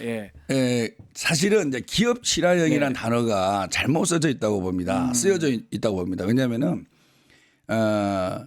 우리가 자본주의 체제 하에서 기업을 존중하지 않고 기업이 잘 되게 하지 않고 어떻게 경제가 돌아가겠습니까? 그러니까 기업이 잘 돼야 경제가 돌아갑니다. 그래서 그 표현이 이제 기업 친화형이다 보니까 기업만을 고려하는 정책 이렇게 해석이 될 수가 있어서 그런 것 같은데요. 사실 이제 기업가하고 기업은 구분이 돼야 되는 거죠. 기업으로 인해서 돈을 번 기업가가 대주주와 소수의 이익만을 위해서 그 번 돈을 쓰면은 당연히 잘못된 거고 전 직원과 함께 공유해야 되는데 기업 자체가 잘 되는 것은 사실 기업가나 노동자나 같은 생각 아니겠습니까? 맞습니다. 그래서 저는 기업 친화적이다라는 표현이 나쁜 표현인가? 저는 더불어민주당도 기업 친화형, 노동 친화형 정당이 되어야 되는 거죠. 그래서 기업 친화형과 노동 친화형이 별도의 분리된 개념이 아니라 함께 가는 두 바퀴다. 그 부분을 저는 우리 더불어민주당도 그리고 국민들도 좀 이해를 해 주시면 감사하겠고요. 아까도 잠깐 말씀드렸지만 지금 시대는 기업을 한다고 해서 창업을 한다고 해서 그 기업이 쉽게 돈 버는 시대가 절대 아닙니다. 과거 고성장 시대 때는 기업을 통해서 돈을 쉽게 벌었고 또는 정경유착, 권한유착을 통해서 또 정부의 비대칭성을 활용해서 고급 정보를 빼와 갖고 돈을 벌고 그 돈도 노동자들한테 덜 나눠주고 본인이 착복을 하고 이런 현상들이 있었죠. 분명히. 근데 지금은 정보가 그렇게 비대칭적으로 갈 수도 없는 거고요. 또 사법 시스템도 워낙 잘 돼 있고. 그렇죠. 그리고 그렇게 하려고 하는 기업가들도 상당수 지금은 이제 없어져 가고 있고. 그래서 기업을 중심으로 생산성도 더 높이고 좋은 일자리도 기업에서 만들 수밖에 없는 거고 기업이 잘 돼야 노사 모두가 공평하게 배분받을 수 있는 그런 환경이 만들어진다는 것은 부인할 수 없는 거예요. 그런데 우리는 그거를 약간 좀 잘못 이해한 측면이 있고 그래서 기업 친화형 그러면 뭔가 더불어민주당이 우클릭 너무 보수화되는 거 아니냐 이런 이제 비판이 있는 건데 전혀 그렇지 않고 기업은 잘 되게 만들어 가야 되고 기업하기 좋은 환경도 만들고 기업도 돈을 많이 벌고 그 많이 번 돈을 노동자들에게 골고루 잘 나눠줄 수 있는 그런 시스템을 만들어가는 것이 우리가 지향해야 될 정책이라고 봅니다. 그렇군요. 금융시장 정책 방향에 대해서 관심도가 높은데요. 전문가시니까요. 자, 이재명 후보가 추진하고 싶은 또 민주당이 추진하고 싶은 금융정책 그중에 의원님이 좀 중요하다고 생각하시는 부분 어떤 부분 좀 짚어주실까요? 저는 우리나라 자본시장이 너무나 저평가되어 있잖아요. 않습니까? 코리아 디스카운트라는 단어로 설명이 되고 있는데 최근에도 대표님께서 금융투자협회를 방문하셔서 여러 가지 배당 정책이라든지 주가 저평가 관련돼서 애널리스트들과 좋은 얘기를 하고 왔는데요. 주식시장이 이 저평가를 벗어나서 글로벌 평균 정도는 좀 평가를 받아야 되고 그 속에서 우리가 기업에게 필요한 자금을 제대로 조달해 주는 그런 자본시장의 순기능도 우리가 만들어 가야 되고 또 그 자본시장이 발전됨으로 인해서 우리 투자를 한 투자가들도 주가 시세 차이 그리고 배당 벌고. 수익 그러면서 뭔가 부의 증대에 기여를 하는 그런 선순환 구조를 우리가 잘 만들어 가야 된다라는 부분에 대해서 이재명 대표도 상당히 공감을 많이 하고 있고 그리고 아마 주식시장과 이런 채권시장에 대해서 가장 전문적으로 잘 알고 있는 정치인이 바로 이재명 후보 아니겠습니까? 두 분 아닙니까? 이재명 후보도 그 말씀 많이 하셨잖아요. 본인이 가장 개미 많이 했다. 큰 개미다. 손해 많이 봤다. 손해도 많이 봤다. 선물도 하셨어요. 김병호님은 좀 이득 많이 보셨습니까? 저는 정치권에 들어와서는 주식을 다 팔았고요. 안 하셨고 그 전에 보유하고 있는 것도 팔았죠. 백지 신탁 뭐 이런 해야 되지 않습니까? 필요하면. 제가 이제 정치하기 전에 대한항공 주식을 갖고 있었는데 저는 그걸 몰랐어요. 제가 처음에 이제 배정받은 상임위가 교육문화 체육관광 상임위 교문이 지금 이제 교육하고 문화가 분리됐지만 저는 교문이하고 대한항공하고 아무 관계 없는 줄 알았어요. 이해상충이 없는 줄 알았어요. 그런데 그게 관광이라는 게 있더라고요. 교육문화 체육관광. 예. 그냥 여행하고 관광은 그 여행의 핵심이 비행기잖아요. 그러다 보니까 이제 당 사무처에서 주식을 팔아라. 그래서 팔았죠. 손해보고 팔았죠.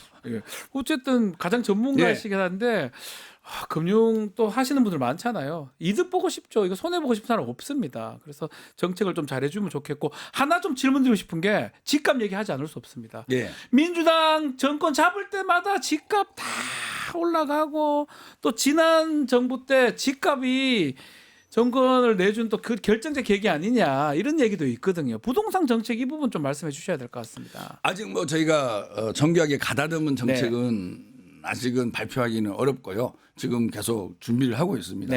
그런데 되도록이면 부동산 정책에 대해서는 많은 정책을 내기보다는 시장을 잘 모니터링하고 그 속에서 기본적인 원칙을 지켜나가는 수준에서의 부동산 정책이 올바르지 않느냐. 그래서 지난번에 이재명 대표도 상가 임대차법을 10년으로 늘리는 거에 대해서 한 말씀 하셨잖아요.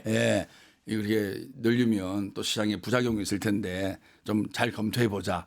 그래서 기존에 우리 더불어민주당이 취해왔던 부동산 정책에 기존은 큰 변함이 없겠죠. 하지만 구체적인 정책에 있어서 너무 많은 정책과 그때그때의 어떤 즉자적인 대응책을 내놓다 보니까 또 시장의 반응과 달리 가는 그런 어떤 우를 범하는 경우가 있었지 않습니까? 그래서 기본적으로 임대주택을 늘리자. 그리고 청년들이 적은 비용으로 살 수 있는 그런 주거 환경을 역세권 중심에서 만들어 보자. 그리고 실버 이제 노령화 시대이기 때문에 실버 분들의 노후 안정을 위한 주택 정책도 상당히 중요하거든요. 그런 부분 큰 부분은 만들어 가는데 작은 부분에 대해서는 즉자적인 반응보다는 좀 시장의 반응을 보면서 알차고 내실 있는 정책을 만들어 가자. 이런 기조 속에서 아주 구체적인 이 정책은 지금 만들어야 되겠죠. 그 지금 좀 전에 언급해 주셨는데 청년층한테 좀 먹힐 수 있는 정책들, 그분들을 위한 정책들 중요하잖아요. 중요하죠. 뭐가 있을까요? 지금 주거 말씀도 하시긴 하셨던 것 그래서 같은데. 기본적으로 우리나라가 임대주택의 비율이 낮은 나라입니다. 기본적으로는 임대주택의 비율을 높인다는 게 여러 측면이 있거든요. 첫 번째가 주택 가격을 안정화시킵니다. 자기 소유 주택이 많으면 조금의 변화에 따라서 수요 공급에 따라서 주택 가격이 움직이는데 아무리 임대주택의 비중이 어느 정도 높으면 주택 가격의 위아래가 덜 움직이겠죠. 그래서 주택 가격 안정을 위해서는 상당 부분 임대주택을 늘려야 되고요. 특히나 청년들과 그다음에 노년층을 위한 특별한 배려를 우리가 해 나가야 되는 거죠. 근데 아직은 이제 구체적으로 어떻게 할 거냐는 점점 이제 공약 발표라든지 또 후보자들 토론회 이런 걸 통해서 구체화되리라고 봅니다. 자, 이제 마지막으로 저 이재명 후보의 막 측근 중에 측근이신데 의원님이 보시기에 이번 대선에서 이재명 후보가 가장 중점적으로 던져야 될 메시지는 뭐라고 보십니까? 대한민국이 정말 대단한 나라 아니겠습니까? 이번에 12.3 비상경화 내란을 극복한 것을 보면은 이 짧은 시기에 이렇게 질서와 평화를 유지하면서도 민주주의를 회복한 정말 대단한 나라죠. 아무런 불상사라든지 폭력이 없지 않았습니까? 지난 박근혜 탄핵 때도 연인원 1,700몇 명이 광화문 광장에 나왔지만 아무런 일 없이 촛불 아무런 불상사 없이 촛불 하나로 민주주의를 지켜낸 나라입니다. 그래서 우리 이재명 대표의 슬로건이 진짜 대한민국. 진짜 대한민국. 이재명이 트루 코리아네, 트루 코리아. 진짜 대한민국을 이재명이 만들어 보겠다는 거 아니겠어요? 저는 그 진짜라는 개념에 정말 방점이 있다고 봅니다. 정말 전 세계에서 원조를 받는 나라에서 이제 원조를 주는 나라로 성장했고 후진국에서 이 짧은 시간 내에 선진국으로 진입한 나라고 전 세계의 K 이니셔티브라고 얘기하듯이 K-팝, K-컨텐츠, K-컬처, K-푸드를 선도하고 있는 나라가 대한민국 아니겠습니까? 이 정말 멋진 대한민국의 자부심을 갖고 많은 어려움과 역경이 있지만 이 위기를 극복하고 기회를 만들 수 있는 네. 그 인물이 누구냐, 그리고 그 리더가 누구냐, 그리고 그거를 말이 아니라 구체적인 실천과 성과로서 국민에게 이익을 가져다 줄 수 있는 그 리더가 누구냐라는 측면에서 이번 대통령 선거에 기준이 있는 거죠. 아하, 진짜 그렇게 대한민국 본다 만들어 그러면 달라. 예. 저는 그게 울림이 있고 우리 가슴을 뛰게 하는 단어라고 봅니다. 네. 진짜 대한민국. 예. 진짜 대한민국. 그동안 대한민국도 위대하고 멋있었지만 네. 이 어려운 시기를 잘 극복해서 정말 전 세계를 리더하고 대한민국 국민이라는 것에 대한 자부심을 갖고 나는 대한민국 국민이다를 힘차게 외칠 수 있는 그런 나라 한번 만들어가야 되지 않겠습니까? 알겠습니다. 자, 오늘 말씀 여기까지 듣겠습니다. 김병욱 전 더불어민주당 의원과 함께했습니다. 오늘 말씀 감사합니다. 네, 고맙습니다. 다음에 또 모시겠습니다. 불러주세요. 예, 자 뉴스토마토 구독자 이벤트 짧게 소개해드리겠습니다. 실시간 채팅창에 지금 참여하시면 매일매일 2,000 통통 쿠폰 드립니다.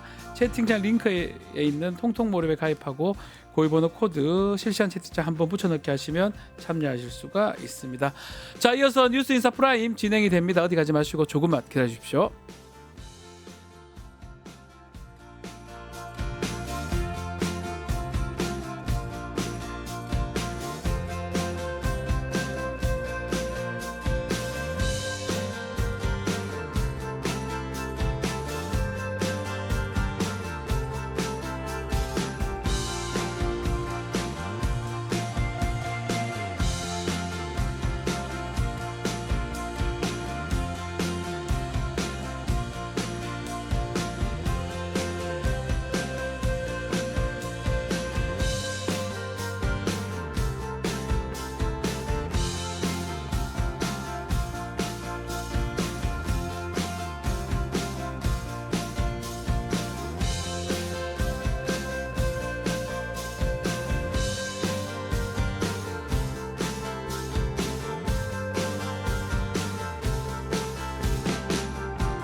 한 발 더 들어가는 고품격 세대담 뉴스 인사 프라임 시작해 보겠습니다. 매주 화요일 서초의 봄 시간입니다. 검찰 이야기 좀 법률 이야기 나눠보겠습니다. 권영철 대기자, 이현주 변호사 함께하겠습니다. 두 분 안녕하십니까? 안녕하십니까? 자, 먼저 더불어민주당 이재명 후보가 공식 대선 레이스 돌입했습니다. 대선 공약 발표가 이제 앞으로 나올 것 같은데 일단은 앞서 경선 토론에서 검찰 개혁 얘기가 좀 있었는데요. 이건 영상을 보고 이야기를 이어가도록 하겠습니다. 후보님도 고생 많이 하셨죠. 저도 법조인으로 법률가로 수십 년을 살았는데 네. 이런 검찰을 본 일이 없어요. 정말로 수사를 기소하기 위해서 목표를 정해놓고 수사를 합니다. 네. 증거를 조작을 해요. 사건을 아예 새로 만듭니다. 뭐 저도 수없이 당했지만 더 이상 저는 수사를 기소하기 위해서 할 수 없게 기소권과 수사권을 동시에 갖는 그런 시스템을 이제는 정말 끝내야 되더라고 봅니다. 좋습니다. 자, 보수 쪽에서는 이게 사실상 보복 예고 아니냐 이런 평가도 있는 것 같습니다. 어떻게 보셨습니까? 좀 평론 등등. 이게 뭐 검찰의 자득이겠죠. 예. 뭐 민주당 이제 경선 때 세 후보가 다 수사 기소권 분리를 공약을 했고요. 사실은 검찰이 이제 그동안 윤석열 정부 들어서 어떻게 왔는가를 보면은 과거의 검찰은 야당 인사를 수사하더라도 최소한 여당 인사들을 구색 맞추기라도 맞춰서 갔는데 그렇죠. 거의 일방적으로 갔지 않습니까? 그런 점들을 이재명 후보가 저렇게 얘기를 한 것 같고요. 뭐 김경수 후보도 수사권과 기소권은 동시에 하는 건 옳지 않다. 김동연 후보도 분리해서 기소청을 만들자 이런 얘기를 하긴 했는데 한 가지 저는 분명하게 이제 저도 그 오랜 경험을 통해서 보자면 이런 거는 분명히 있어요. 유영재 판사가 이런 얘기를 했는데요. 검찰 애초에 만들 때 경찰의 수사를 법률가의 관점에서 통제하고 보완해서 공소 유지로 나가기 위해 만들어진 직역으로 알고 있다. 그렇죠. 그렇게 얘기를 했는데 이게 검찰이 직접 수사를 하면서 자기가 직접 수사를 하고 기소까지 하면은 무리한 수사를 할 수밖에 없잖아요. 그렇죠.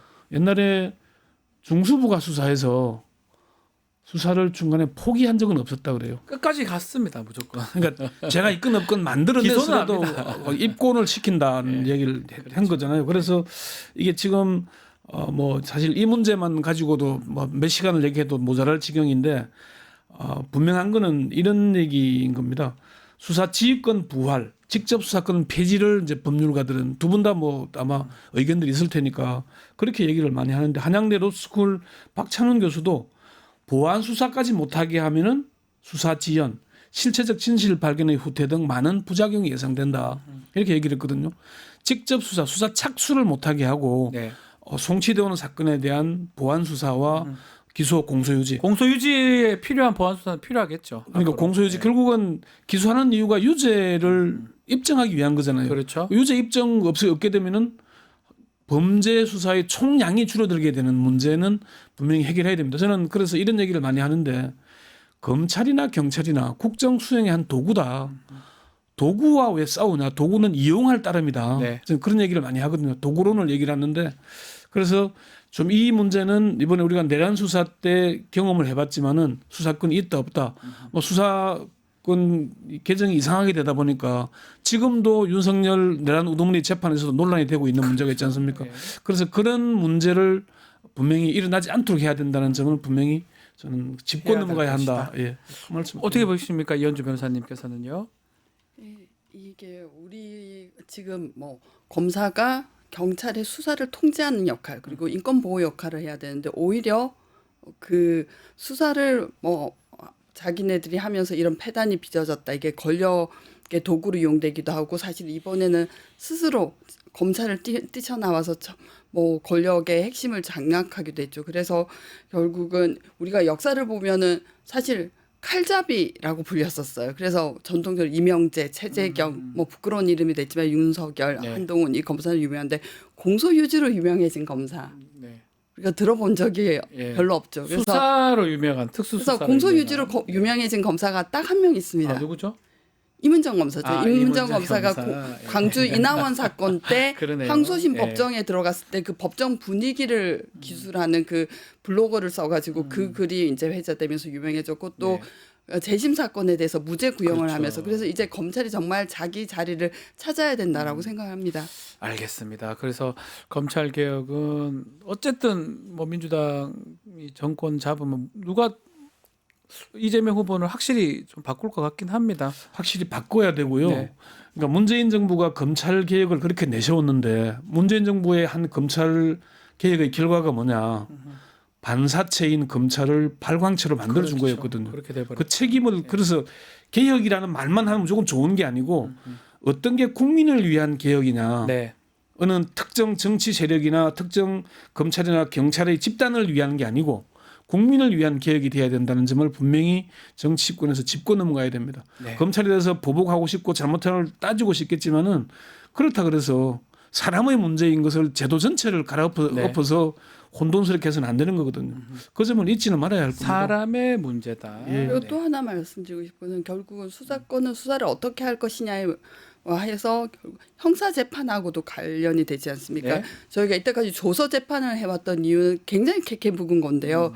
예전에 재판관들이 일제시대에 다 일본인들이어서 피고인 증인들의 말을 알아들을 수 없으니까 그때는 검사도 아니었죠. 지금 수사관쯤 됐을 것 같아요. 그 사람들이 문서로 조서를 작성해 주던 것이 이제까지 굳어져 가지고 판사도 사실 그게 편합니다. 근데 지금은 사실은 구두 변론, 구두 심리가 많이 정착화됐거든요. 그럼 네. 이건 이중의 일을 하는 겁니다. 미국만 봐도 피의자를 영상 녹화를 해서 그 비디오를 그냥 보내버려요. 그러면은 우리의 수사 시스템, 형사 시스템도 다시 정비가 될 수 있다고 생각합니다. 네, 알겠습니다. 자, 이재명 후보한테 또 놓여진 과제가 하나 있습니다. 이른바 사법 리스크 부분인데 지금 특히 공직선거법 사건 대법원 전원 합의체 지금 회부가 되면서 혹시나 이 판단이 대선 전에 후보 등록 전에 나올 수 있는지 이런 부분들이 지금 논란이 되고 있거든요. 어떻게 보고 계십니까? 그 엄청 대부분이 서두르고 있는 그런 게 모양새입니다. 보이거든요. 예. 이틀 사이에 전원 합의체를 다시 여는 경우는 잘 없거든요. 처음 봤는데요. 예, 그러니까 그런 경우는 뭐냐면 그래서 조희대 대법원장 아주 가까운 이제 고위 법관의 네. 얘기라 그러는데 후보 등록 전에 결과가 나올 수도 있다는 얘기를 해요. 후보 등록 전이라면은 이제 내일 모레부터는 사실 뭐 한 6일간 긴 연휴에 들어가잖아요. 네. 그러면은 후보 등록이 5월 10일, 11일이니까 이 4일 사이에 그러니까 5월 8일이나 9일 정도의 결론이 나올 수도 있지 않겠느냐라는 얘기 전망을 하더라고요. 예. 다만 이제 헌법재판소가 지금 14명 중에 12명만 전원 합의체에 네. 들어가 있잖아요. 그래서 8대 4가 되면은 선고를 하겠지만은 7대 5가 되면은 선고를 하지 않을 수도 있다. 그래서 일단은 5월 8, 9일 양일 중에 선고를 할 것인지 요게 지금 관건이 될 것 같습니다. 네. 어떻게 예상합니까? 선고도 선고지만 뭐 시나리오는 3개잖아요. 파기환송, 네. 상고 기각, 파기 자판 뭐 이런 것 같거든요. 근데 제가 겪어본 판사들의 성향을 아시다시피 판사들이 굉장히 샌님입니다. 네. 결단을 하고 큰 일을 못 저지릅니다. 그래서 조희대 대법원장도 사실 12월 3일 그 내란 이후 뭐라고 성명을 발표했냐면 계엄 해제를 해줘서 참 고맙다. 그건 사실 요건에도 맞지 않는 계엄을 했으니까 대법원장으로서 준엄하게 그 뭔가 민주주의 질서 뭐 이런 거를 거론해야 되는데 계엄 해제를 해주다니 참 고맙습니다라고 해서 내부 판사들이 반발을 했거든요.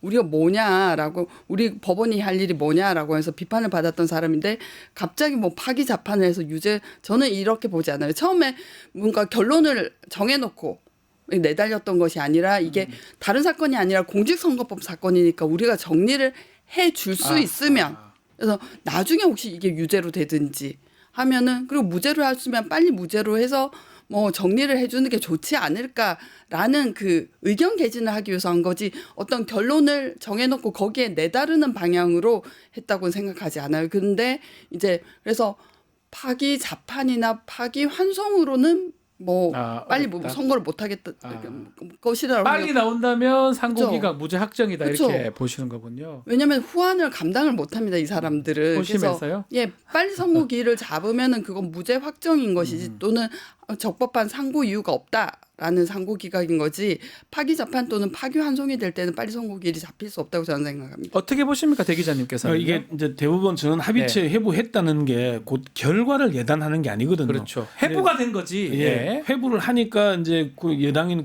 지금 여당도 아니죠. 이제 국민의힘에서 파기 자판 하라고 자꾸 요구를 하는데 파기 자판 한다는 게 그런 거잖아요.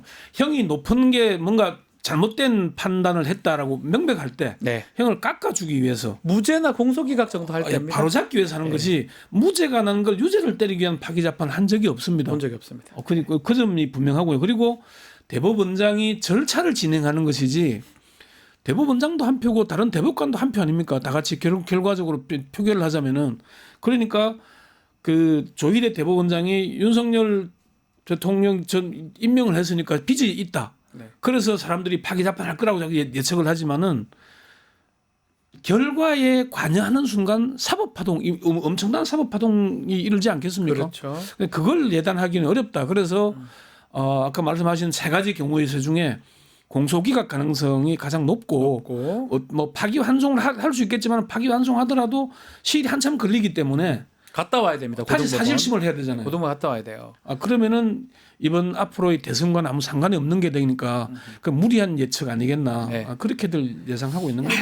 그리고 그분들이 꿈꾸는 파기자판은 절대로 불가능하죠. 기술적으로 불가능합니다. 왜냐하면은 항소 이유가 그 무죄를 해달라는 거하고 그 양형부당이 있었거든요. 네. 형이 너무 양형부당은 그 항소심에서 무죄가 되면서 취급되지를 않았습니다. 그러면은 대법원이 바로 선고를 해버리면은 이 양형부당에 관한 한 신급을 빼앗아 박탈해 버리는 거거든요. 이거 12명 그 대법원 재판관 중에 이런 절차를 동의해 줄 사람은 아무도 없습니다. 예, 그래서 걱정할 필요 없다. 그 말씀까지. 자, 또 이재명 후보 받고 있는 대장동 사건 얘기 좀 해봐야 되는데 최근에 좀 눈에 띄는 게 정영학 회계사 막 검찰이 좀 협조적이었던 것 같은데 입장이 완전 바뀌어 버렸어요. 어떻게 봐야 됩니까? 어떤 내용입니까 또? 대장동 수사는 사실은 정영학 회계사와 남욱 변호사를 검찰이 지면서 그림을 그려 나갈 수 있었던 끌고 왔던 거예요. 두 사람이 끌고 왔던 거 아닙니까? 두 사람의 진술과 정보와 자료 제공으로 끌고 온 건데 정영학 변호사가 최근에 이제 70몇 쪽에 되는 자료를 내면서 180도 뒤집고 있습니다. 잘못된 기억에 의해 사실과 다르게 진술한 부분이 있고 수사기관으로부터 피고인이 작성하지 않은 자료를 제시받고 피고인이 작성한 것으로 오인함에 따라 객관적 사실과 다르게 진술한 부분이 있다. 그 엑셀 파일 뭐 얘기도 있더라고요. 돈 다 바뀌었다. 그러니까 왜 그렇게 했냐고 하니까 강도 높은 수사와 일부 피고인들이 구속되는 상황에서 압박과 두려움도 있었다. 커 보입니다. 이 얘기를 했거든요. 그래서 이제 정영학 씨가 낸 것 중에 자기가 잘못했다고 번복을 한 게 대장동 택지 예상 분양 가격, 공모 지침서, 확정 이익, 사업 협약 체결, 수용 방식 결정 등과 관련된 검찰 진술을 모조리 부인했는데 이게 다 대장동 의혹의 빼대가 되는 겁니다. 그러니까요. 그러면은 이게 이재명 지금 후보의 재판에도 영향을 미칠 수밖에 없는 사안이고 검찰이 공소 유지에 나중에 아마 급급해지지 않을까 하는 그런 전망이 나오고 있습니다. 이 사건도 지금 오래 끌 것 같기도 한데 더더군다나 핵심 증인들이 돌변하는 상황이잖아요. 와, 이거는 검찰 입장에서는 아주 치명타할 것 같기도 해요. 근데 뭐 정영학 회계사가 이제 와서라도 뭔가 신경의 변화로 이런 말을 해주는 게 고맙긴 하지만 또 다른 면으로 생각해 보면 이 0.7%로 지게 만든 이게 대장동 스캔들인데 그러면 이 우리 3년의 고통을 안긴 검찰과 이 분을 생각하면 그렇게 마음이 누그러지지도 않거든요. 그런데 정말 그 검찰의 수법은 계속되고 있는 게 정영학 회계사가 이제 심리적 동요를 보이면서 진술을 바로잡고 하니까 검찰이 불러서 다시 회유 협박을 했다는 또 거예요. 합니까? 그래서 법정에서 증언을 하고 있는데 그러면 이제 검찰의 수법이 뭐냐면 위증죄를 겁박하면서 바로 잡아라라고 하는. 근데 그 점도 법정에서 증언을 했다고 해요. 내가 법정에서 증언을 바로 잡으니까 검찰이 나를 곧바로 불러서 회유를 했다라는 점까지 진술하신 거죠. 근데 그 엑셀을 조작했다는 건 굉장히 무거운 거죠. 사실 그게 말씀하셨다시피 이 사건의 뼈대인데, 그러니까 뭐 성남시가 가져갈 몫을 적게 가지고 민간에게 많이 돌려줬다. 근데 그 숫자 자체 조작이 있으면 이거는 정말 빼도 박도 못하는 거 아닙니까? 이제 핵심은 재판부가 이걸 어떻게 이제 원래 진술이 흔들리면은 그 진술 배척하잖아요. 그래서 어떻게 할 것인지에 대한 판단이 중요하다고 보고 얼마 전에 그 김만배 씨도 그 뇌물 공여 혐의가 무죄가 났으니까 그런 점이 상당히 사실 3년을 검찰이 탈탈 털었는데도 나온 게 없었으니까 어차피 무리한 수사 여러 이게 지금 결과론적인 얘기지만 무리한 기소, 무리한 수사로 보이지 않습니까? 그렇게 결론이 나오고 있는 것 같아요. 아까 말씀드린 검찰의 자업자득이라는 게 무리한 수사가 몰고 온 파장 아닌가. 사람을 보고 사건을 본 게 아니라 사람을 보고 저 사람을 어떻게 하려고 했던 것처럼 보이기 때문에 검찰이 그 핵심입니다. 사건을 안 보고 사람을 보고. 사람 보고 한 거예요. 저 사람만 되면 된다. 내용은 중요하지 않아요. 그걸 얼마 전에 중앙일보가 시리즈를 하고 있는 와중에 이재명 후보를 계속 공격하라는 주문을 했다는 얘기까지 나와 있었잖아요. 그러니까요. 자, 또 다른 또 게이트 같은데요. 야, 이 건진법사 문제 이거 커 보입니다. 지금 검찰이 이 건진법 전성배가 기도비 명목으로 정치자금 받고 청탁에 개입하고 뭐 관봉권 얘기도 있고요. 뭐 다이아몬드 뭐 꼬리 얘기도 나오는데 일단 검찰이 너 정치 브로커 아니냐고 얘기를 하니까 검사님 그거 이해 못 한다면서 훈수까지 했다고 하는데 어떻게 보십니까? 전성배 씨. 정치권에는 오래됐잖아요. 무속이 항상 관여되고 인사철 선거철이 되면은 유명한 무속인들의 집에 문지방이 다를 정도로 사람들이 왔다 갔다 많이 한다고 그러더래요. 네. 그러는데 여기도 어차피 건진법사는 처음부터 건진 뭐 이름이 계속 오르내렸잖아요. 네, 항상 오르내렸고 돈도 뭐 기도비 명목이 1억 억대고 이렇더라고요. 만나려면 억대가 든다는 얘기도 있고 네. 그래서 이게 정치 자금법 청탁 이런 게 다 연루돼 있는 거 아닌가? 검찰이 지금 수사를 하고 있는 것 같고요. 네. 수사가 이제 어디까지 갈지 모르겠지만 점점 깊이 들어가고 있는 느낌은 주고 있습니다. 진술도 나오고 관련된 사람들. 네. 그래서 노골적으로 금품을 요구를 하고 또 실패하면 돌려주잖아요. 네.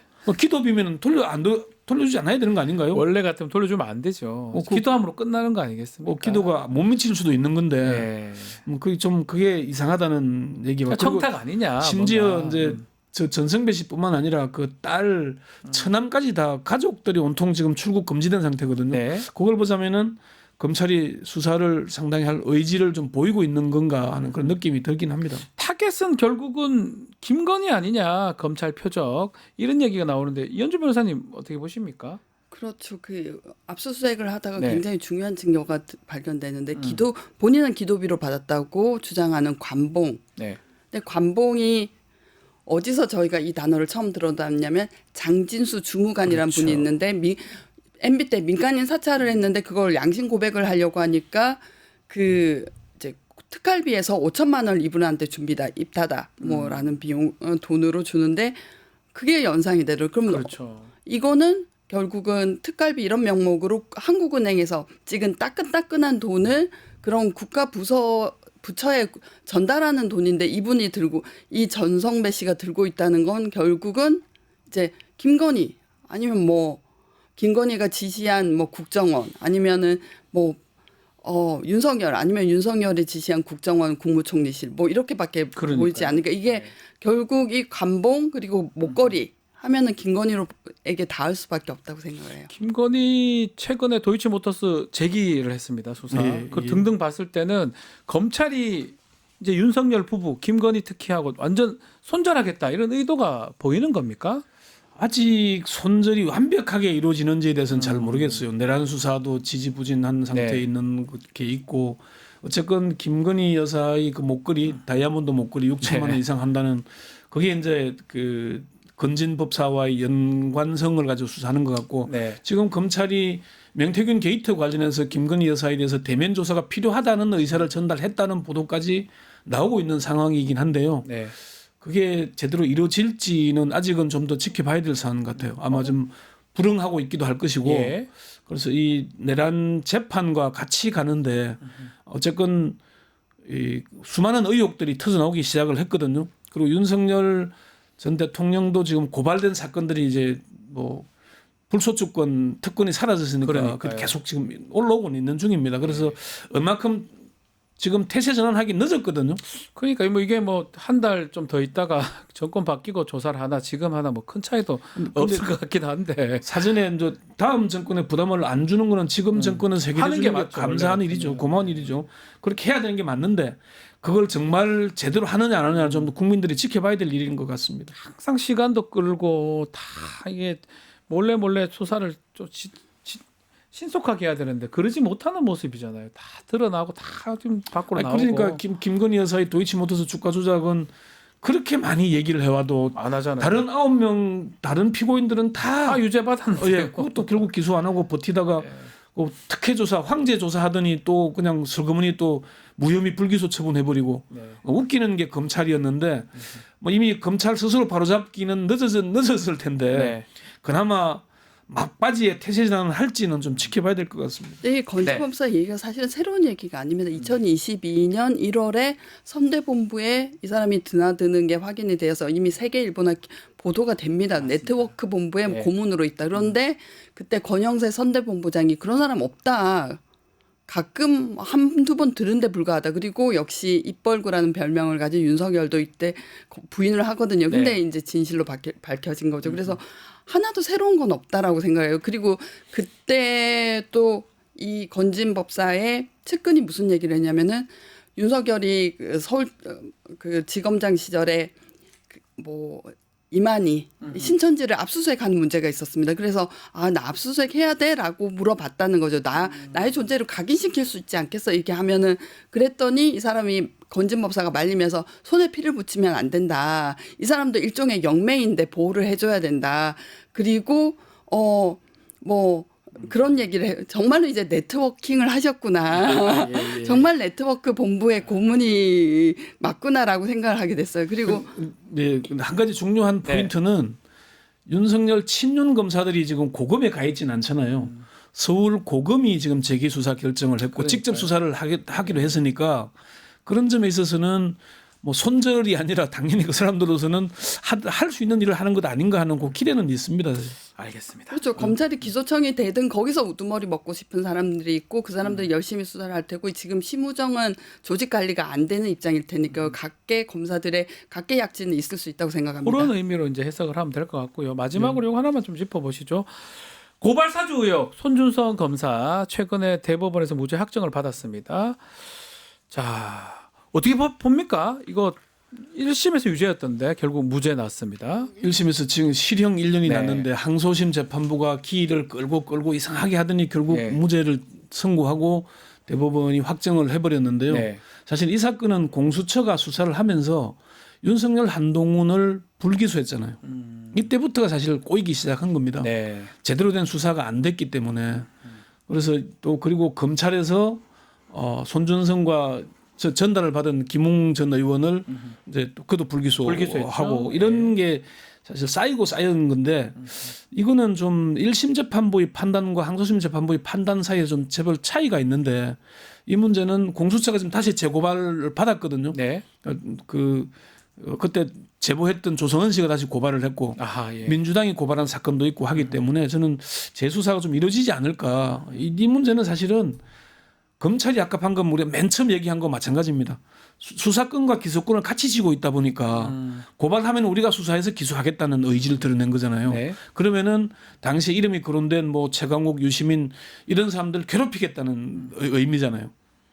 그래서 결국은 검찰이 수사권 가지고 장난친 거. 윤석열 내란 우두머리가 그런 얘기를 했잖아요.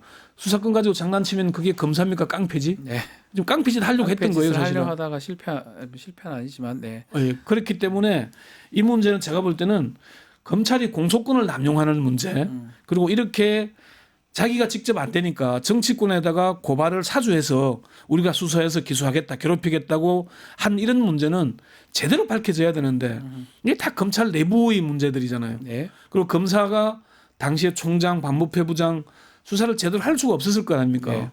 공수처의 수사 능력도 문제이기도 하고 이 문제는 제가 볼 때는 검찰을 바로 세우려면 이 수사가 제대로 이루어지면 오히려 바로 잡을 수 있습니다. 이 수사가 탄핵도 지금 돼 있는 상황인데 이것도 기각될 가능성도 있을 것 같다 전망도 있더라고요. 그렇죠. 별 뭐 징계에 관한 근거가 없어지니까요. 그리고 이때 공수처의 공수처가 수사 능력이 떨어지긴 하지만 또 공수처가 어쩔 수 없었던 것은 뭐 처장, 차장이 힘을 못 썼죠. 왜냐하면은 1부장, 2부장, 3부장이 다 검사 출신의 부장검사 출신이었고 부장검사 출신의 변호사 하다가 들어온 사람이었는데 이 사람들이 오히려 장악을 하면서 결국 기소하기까지도 굉장히 힘이 들었다고 해요. 그런데 전체적인 구도가 무너진 사건이니까 이 1심의 재판장을 제가 아는데 굉장히 올곧은 분이거든요. 그분의 의지로 유죄가 나온 거지 사실은 처음에 구도가 무너졌기 때문에 힘든 사건이었다고 생각합니다. 제대로 못해서. 그래서 뭐 김성규라든지 김명석이라든지 이런 사람들이 다 1, 2, 3, 4 부장이었는데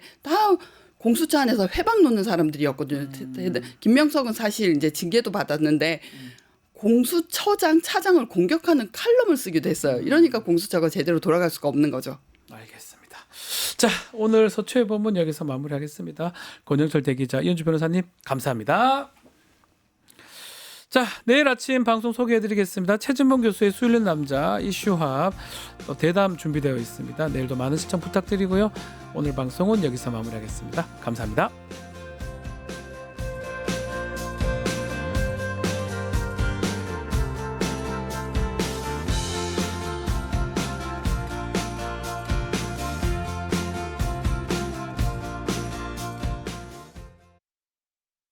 뉴스토마토 K평화연구원이 12.3 내란을 막아낸 시민영웅 1000명 찾기 프로젝트를 진행합니다. 비상계엄 선포 이후 국회, 광화문, 남태령, 한남동 공관, 헌법재판소 등지에서 내란을 막고 탄핵 소추를 이뤄낸 시민영웅 1000명을 찾아내 대한민국 민주주의의 역사로 기록하고 시상의 본보기로 삼음으로써 민주주의를 더 널리 확산하기 위한 프로젝트입니다. 이 과정에 직접 참여했거나 참여자를 추천해 주실 분들은 우측 제보하기 QR코드나 아래 메일로 추천 및 제보해 주세요. 민주시민 여러분의 많은 참여 바랍니다. 뉴스토마토 K평화연구원과 함께 해주실 분들의 추천 제보 및 후원을 기다립니다.